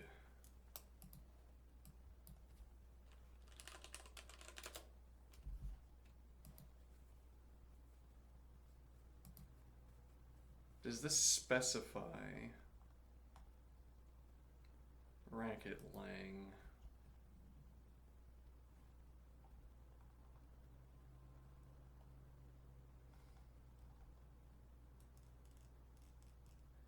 No, it doesn't. Interesting. I wonder if I could specify an alternative language.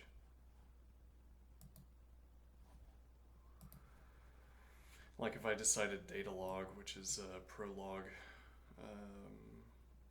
Mimic. If I decided that was better for something, I'd have to learn how to use Datalog, which I don't know how to do, but whatever. Let's see. As we just learned, the first step in interpreting a language is to send the source code to the reader for that language. The lang line's job is to tell Racket where to find that reader. The reader in turn will tell Racket where to find the expander. The reader and expander for a language are often stored in different source files or modules, as they're known in Racket. But that's optional. For this project, we'll implement the language with just one source file called stacker.racket. In the future, we'll prefer to use the shorthand lang name notation shown in the above examples, but that requires some extra setup. Okay. For now, we'll use the alternate lang reader path notation. Actually, hold on. If I do, let's see, lang racket / base +55. Yeah. So that would be not enabled, possible reason, not allowed again inside a module that already starts lang. Right? So I wouldn't be able to put this at the top. Plausibly, I wouldn't be able to put this at the top of a LeetCode problem. I can add a second lang line.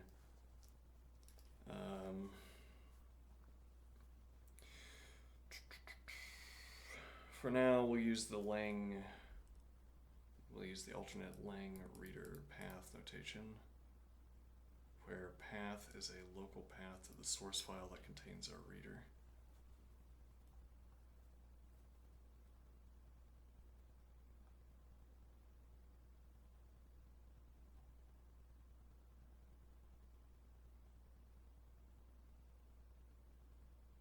So I'm assuming how this is going to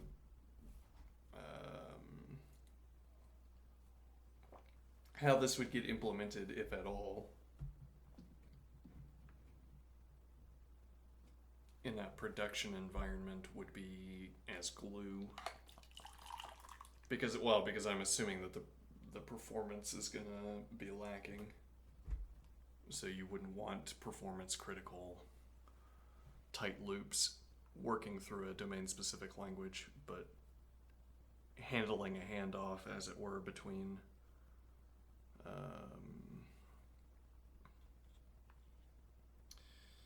different programs where you perform one operation. That's difficult to describe. Maybe. I don't know anything though. Let's see.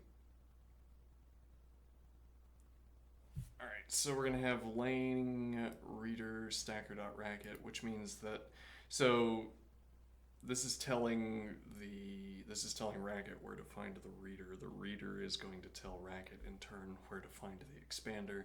So we'll have the reader saved in stacker.racket. Okay. We need to write some Racket code. Okay. So let's learn some Racket. The basic building block of Racket is the S expression. Examples of S expressions. A single value like 2 or blue, a variable like edge, a list of values like list2 blue edge, or a function call like star21.2. Okay, yeah. I think we could probably skip this and skim this.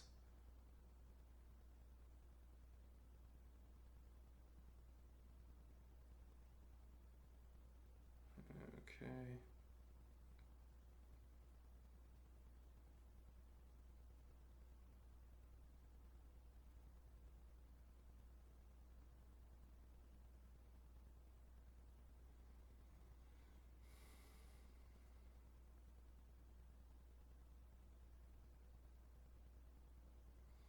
Alright, setting up our source files. Open Dr. Racket, start a new source file called stacker.racket. So we actually should already have that.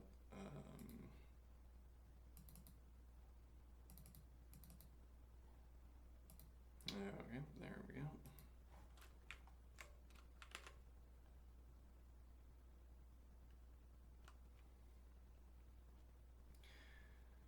We'll make this file with a special tutorial language called br/quicklang. The br/quicklang language comes from the Beautiful Racket package. Right? It works the same way as ordinary Racket, but adds some extra conveniences. For testing purposes, let's add a second line so our whole file looks like this. We'll comment this out for the moment. There it is. Okay. In the same directory as stacker.racket, create a second source file called stacker.test.racket. We use this to test our new language as we go, but it won't work yet. Okay. So I probably already have that.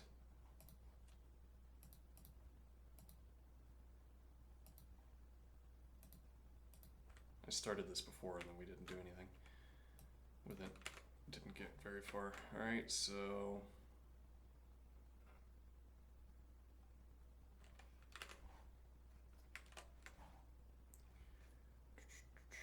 cannot find reader. Why can't you find it? I told you where to find it. And it's there. So that's the right result. We're telling Lang to get a reader out of stacker.racket, but we haven't made one yet, so let's do that. Alright. Recall the purpose of the reader. The reader converts the source code of our language from a string of characters into a Racket-style parenthesized forms, also known as S expressions. Let's visualize what our reader needs to accomplish. At the end of the tutorial, our stacker test Racket program will look like this. For a +3 star on different lines. The first line, lang reader stacker.racket, is notation that means use the stacker.racket module as the reader for this language. But now let's focus on the program instructions below the lang line. Clearly these are not parenthesized forms. How can we get there? We can see that stacker has one instruction per line, so the simplest idea, never a bad place to start, would be for our reader to wrap parentheses around each line. The good news, these now look more like the parenthesized forms we need. The bad news, they're not useful. Recall that a parenthesized form in Racket is treated as a function call, but numbers aren't functions yet. So expressions like 4 and 8 will produce errors. Yet. Let's try it in Racket. Alright, so open a new window and try evaluating 4. I already know that that doesn't work. Plus and star are valid function calls, and they return default values. So this is the first time we learned that, and then I promptly forgot it. But they produce default values, interestingly. And as it stands, they're being evaluated without any input arguments. Math fans can figure out why it makes sense that plus evaluates to 0 and star to 1. Yeah, because there's an implicit plus 0. Because you need that as the accumulator, and 1 as the accumulator. Or actually, I guess you could say, if we want to be math fans, I guess we'd say it's because these are the identity elements. Though then that only pushes back the question, why do you need them? Why do you need these values to be the identity elements for addition and multiplication respectively? As it stands, they're being evaluated without any input arguments. That's wrong. They're supposed to take their input from the top of the stack. Our first idea, wrapping our arguments with parentheses, won't work. We need to handle the interaction of our stack and the arguments in the program more carefully. Instead, suppose we have an intermediary function, call it handle, that inspects each instruction and decides what to do. Further, suppose that we wrap each program argument like so. Handle 4, handle 8, etc. What have we accomplished? Our stacker arguments will no longer be treated as function calls. Rather, they're now input to another function. Handle 4 means call handle with 4 as the argument. Okay. In that case, handle can push the number onto the stack. Handle plus means that handle should get the top 2 arguments from the stack and apply the operation. Now that we know what our reader needs to do, we can program it. Okay. A peek into the future. Wait, where does this magical handle function come from? Remember the other indispensable part of our language, the expander, which determines how these parenthesized forms correspond to real Racket expressions, and which are then evaluated to produce a result. With the reader, we're putting our program into the proper form. With the expander, we'll give meaning to these forms. So our handle function will eventually be available through our expander. If it seems sneaky to make plans around a non-existent function, don't panic. The reader and expander always exist as a cooperating pair, but they have distinct roles, so we want to put things in the right place. The handle function itself belongs in the expander, not the reader. Alright, having glimpsed the future, we return to the code. Programming our reader. Output. As the first step in running a source file with a lang line, Racket passes the source code to the reader for the language. Okay.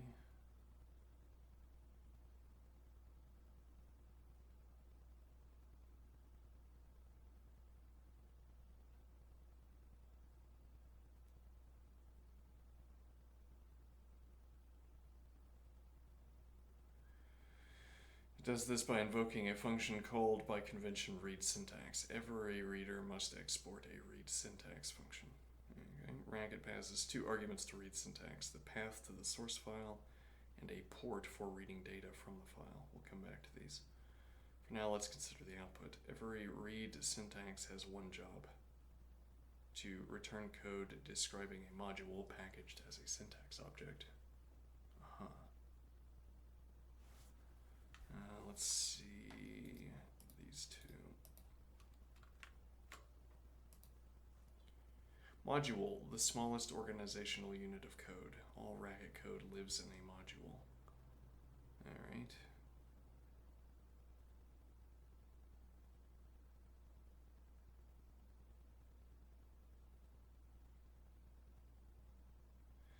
Module language, Racket lingo for a language that uses the default S expression reader.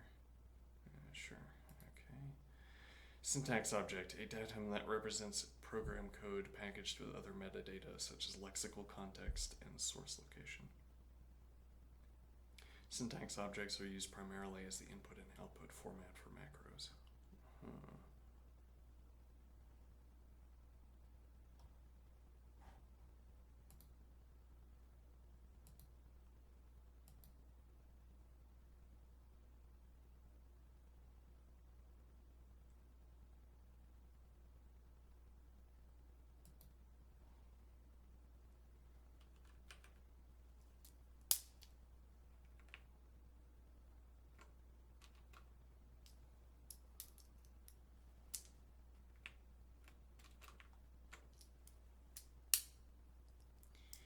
Alright, let's see. For now, let's consider the output. Every read syntax has one job: to return code describing a module packaged as a syntax object. I'm not sure that glossary gave me so much to work on here, but Racket will replace the original source code with this module.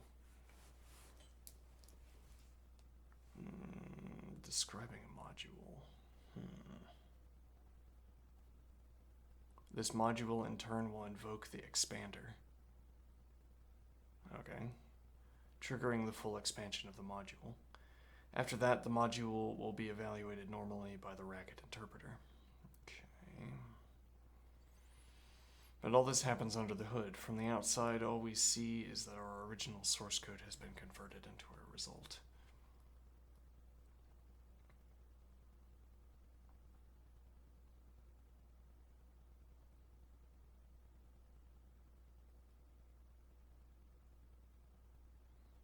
Okay, let's step through these new concepts by working through a simple read syntax.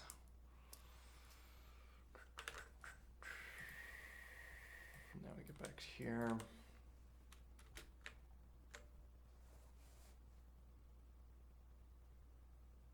So what time is it? Alright.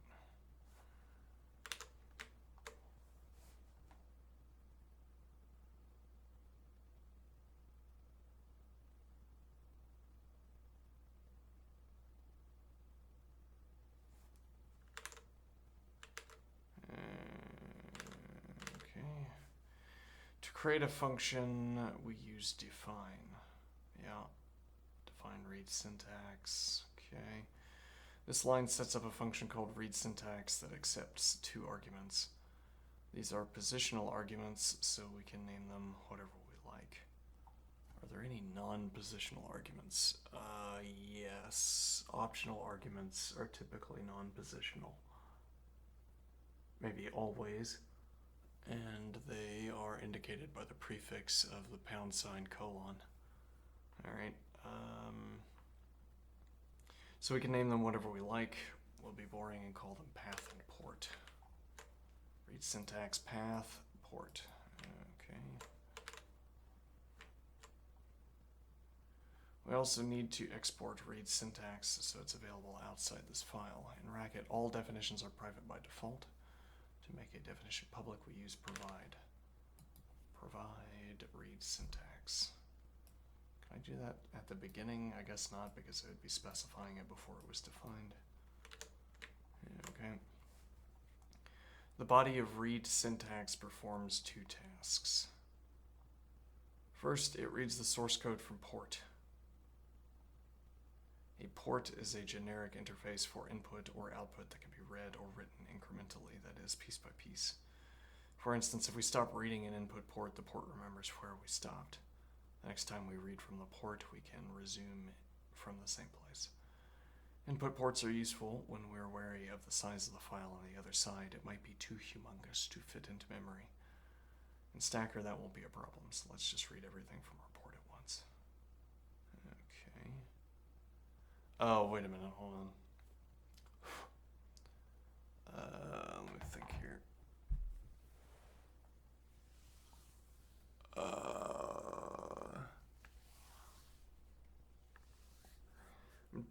That made me think about streams, and that made me think about whether we could have solved today's LeetCode problem by let me think.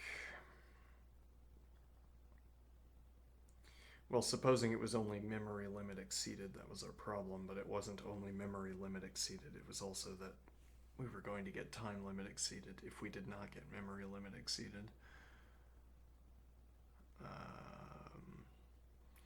The idea would be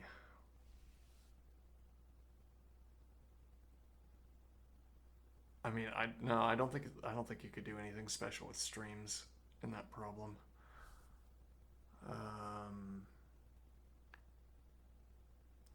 Because you'd be trying to apply mod to the output of a calculation. Like you delay the calculation and then you say mod the delay, or like you delay the modulo operation on the delayed exponentiation.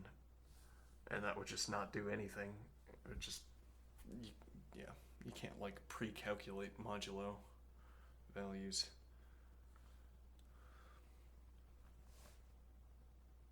Though actually, let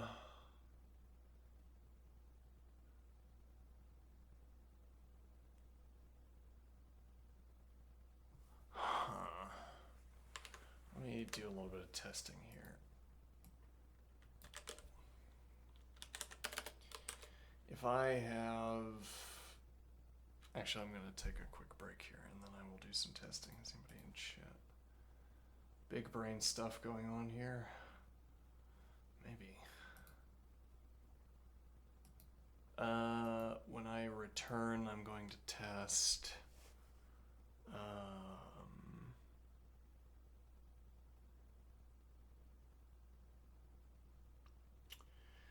Could we perform iterative multiplication? Let me see here.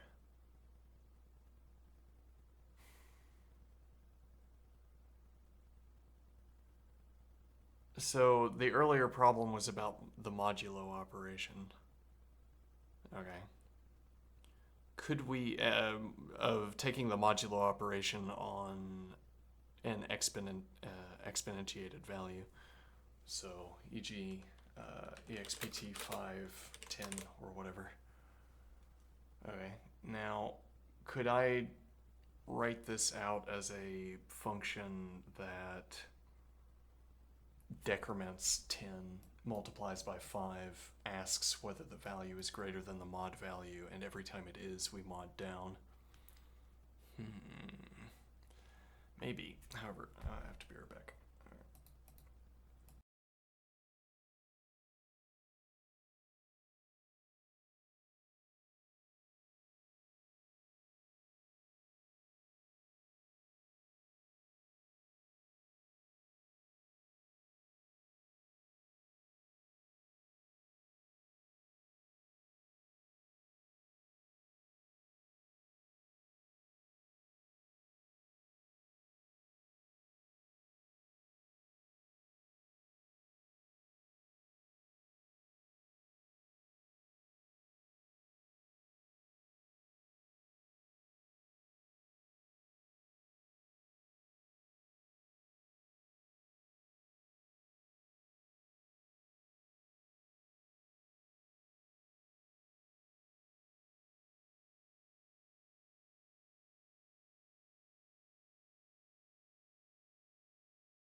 Let's see here. So, the question we're asking,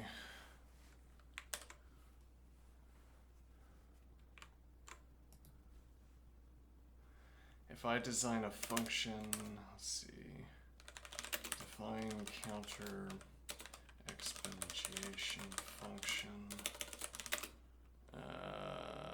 in, let's say, base integer and exponent integer. I'm not going to fiddle with non-integers here. Alright, so now what are we going to do? If, actually, cont less than exponent, negative exponent integer. I prefer using negative on the curious belief that it's cheaper to ask if a number is negative than to ask if it's 0, which might be true, but it might not be true. Alright, so negative exponent integer,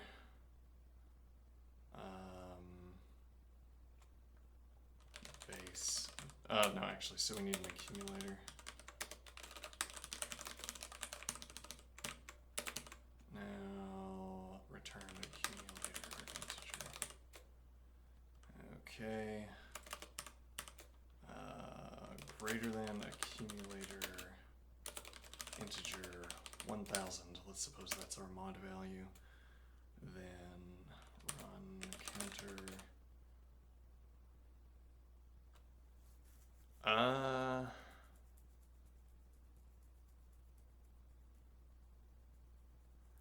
Let me think here.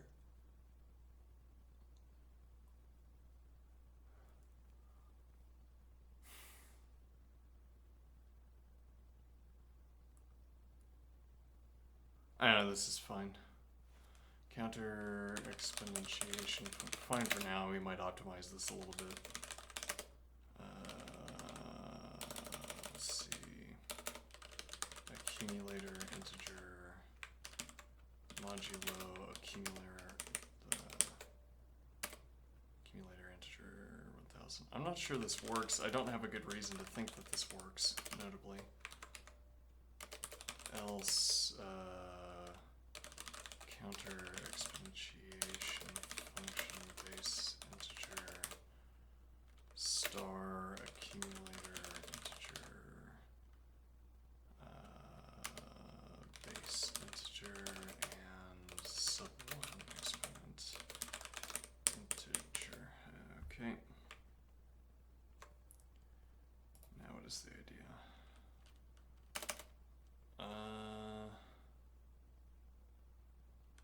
So counter exponentiation function 510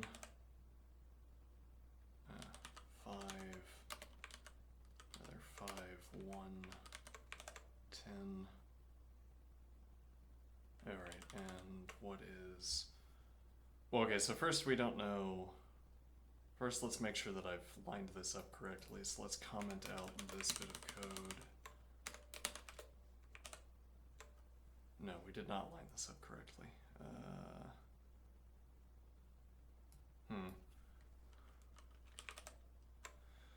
Right, so that's because of our insistence on using negative. Which we would iron out by saying sub1 so that I get the recurring benefit of asking negative instead of 0. Alright, sure. Now, so this is 5 to the 10 in both of these cases. Now if I return the mod clause, we get 625, and if I take modulo, this 1000. Ah, you can do this. Unless this is a bizarre coincidence. Okay, so you can mod as you go. Interesting.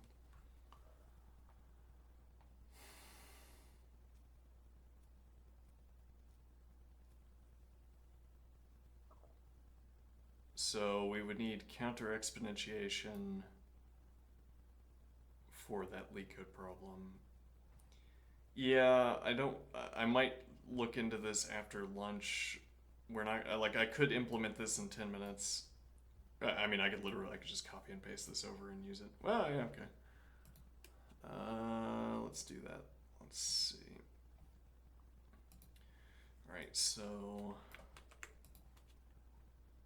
we define like this.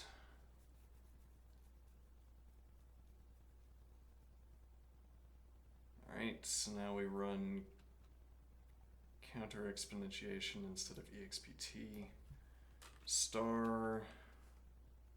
Oh, but we also need, yeah, well, actually we have this literal. We have this as a literal value, so I don't need. Alright. And now star expt4. So this is going to be counter exponentiation function 4 is the base.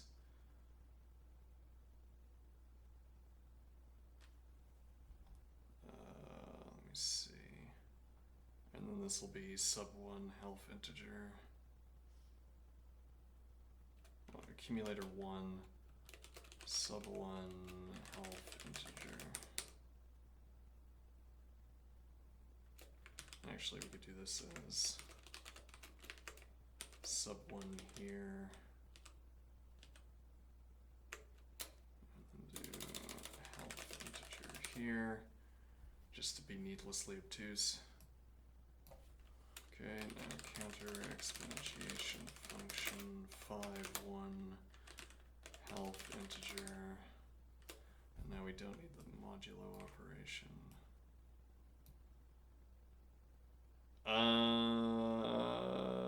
Yes, actually we do need the modulo operation, because if these multiply to a value greater than the mod, we'd have to mod it down again. Alright, so now this will be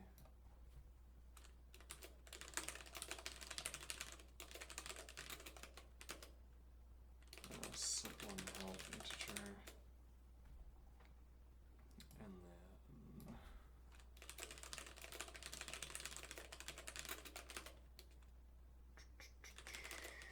it should be 5.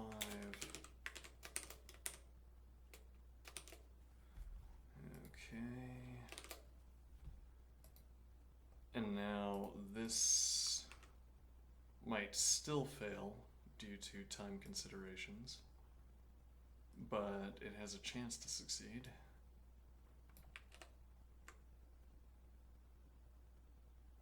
Let's see.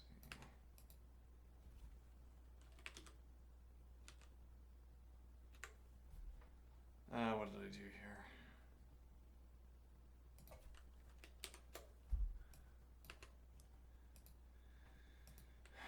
Okay.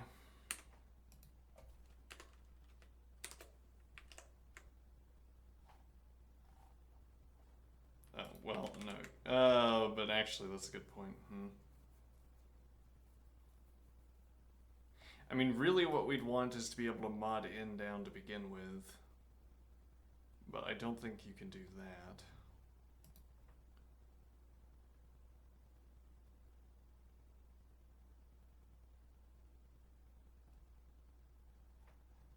Yeah, I assume we're gonna get, like, this value is not even close to the number of digits that the problem is asking for, and this is how long it takes after I hit run.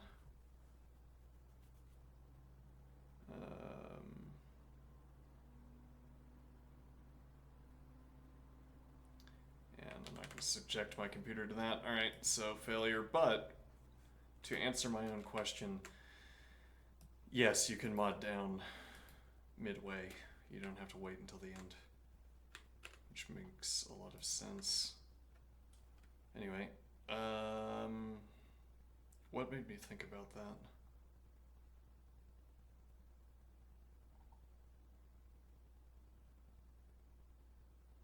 Oh, incrementally. First, it reads the source code from port. A port is a generic interface for input or output that can be read or written incrementally. That is, piece by piece. Wink, wink. Ah, modulo, right. For instance, if we stop reading an input port, the port remembers where we stopped. The next time we read from the port, we can resume from the same place. Input ports are useful when we're wary of the size of the file on the other side. Yeah, it might be too humongous to fit into memory. In Stacker, that won't be a problem, so let's read everything from our port at once. Okay, so what is this telling me, though? Right, you can't click. Where am I? The author has strong opinions about how a blog should be set up, where clicking to the left sends you... Actually, I don't know what's causing that. Oh. There's a region over here that goes back, a region over here that goes to the right, and then there's a region here where I have flags. And then here's my empty space region, which is distressingly small for my habitual clicking of the mouse, particularly to unhighlight text. All right. Now,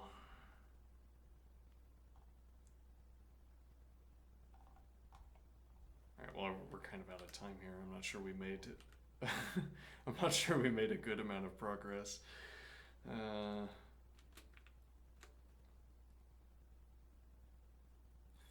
But okay, I don't know, this was a reasonable amount of text to imbibe, I think. Alright, well, I will now do 10 minutes of exercise.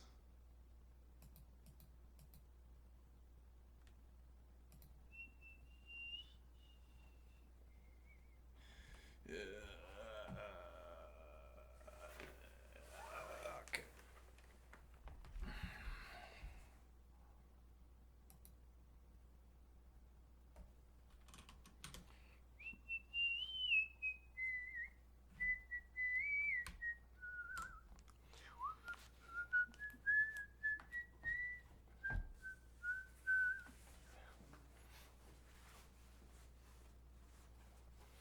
Trying to drain my phone of its remaining juice by running a stopwatch.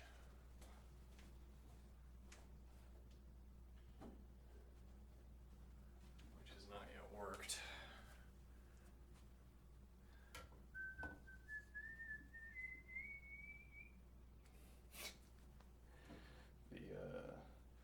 I recall the NSA issuing advice that said you should periodically drain your phone of power rather than merely turning it off. You should drain it of power to turn it off. And I have steadfastly avoided doing that. I don't really know if I trust the NSA with regards to questions about how my electronics should behave.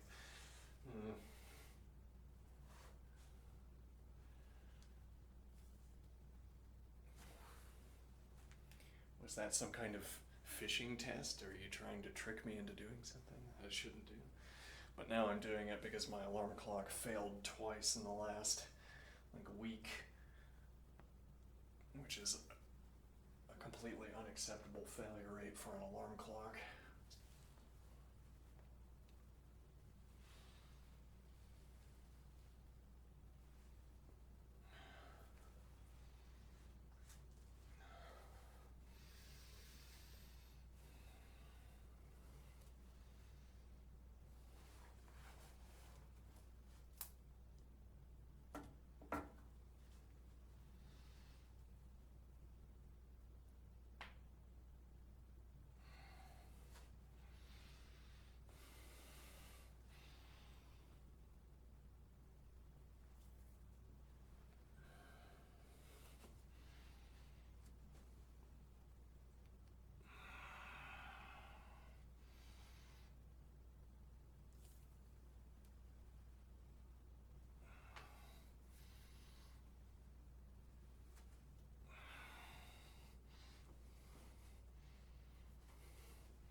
See if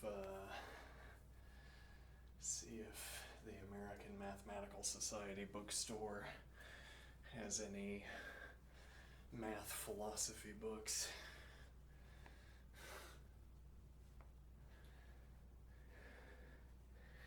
I'm taking more seriously now this idea of no stranded hours, or reducing the number of stranded hours. How many hours I spend a day on activities that I'm not going to expand on.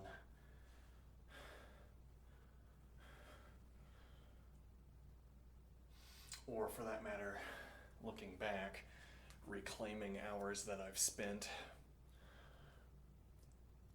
trying to incorporate them into my new life. Like with chess, if I continue the practice so that I have examples of a formal system that I know intimately, as an example.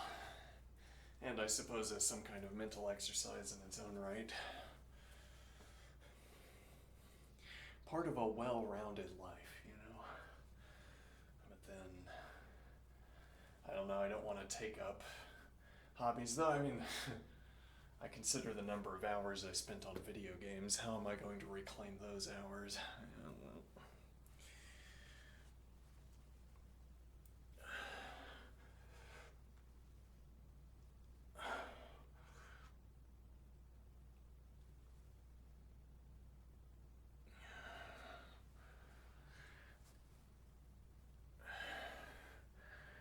And what is the idea? Right, well, I've also spent a lot of time doing philosophy. I'd say I'm pretty good at it, actually. Though a lot of that just comes down to being good at parsing sentences.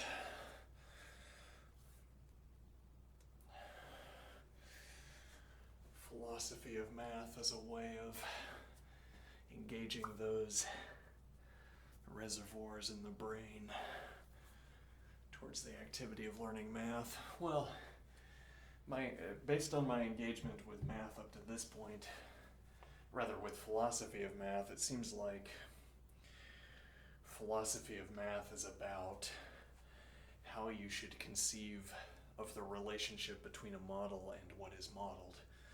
Well, much of it is about that. Like, why is math useful? How should I think about the relationship between applied mathematics and its application? For instance.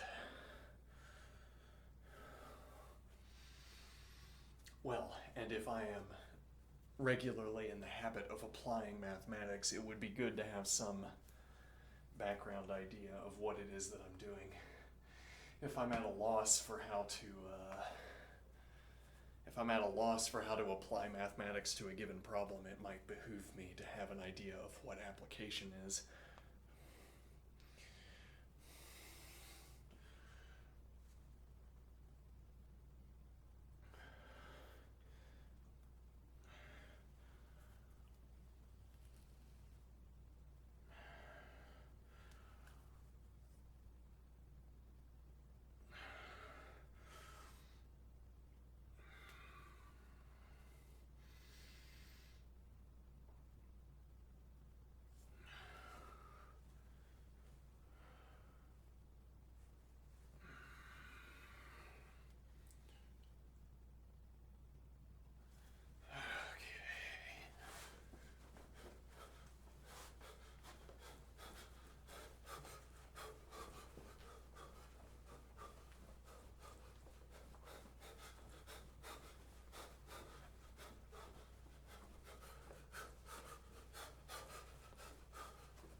problem with dancing like this. The amount of breathing you need to do. Trying to listen to the music. Why are you breathing so loudly? I know.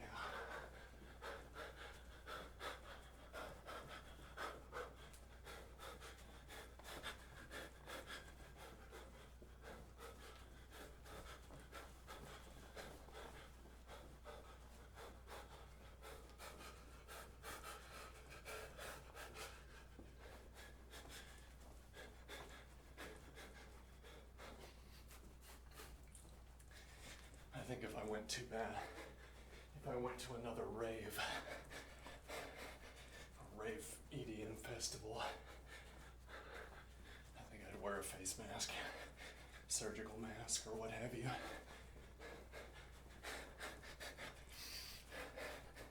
People don't need to know that I'm not smiling. Don't need to know the status of my lips.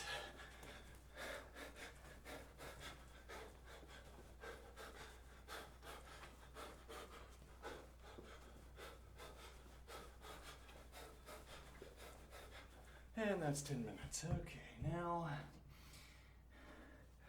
I will eat lunch, and when I return, chess. Okay, see you soon. Have a good one.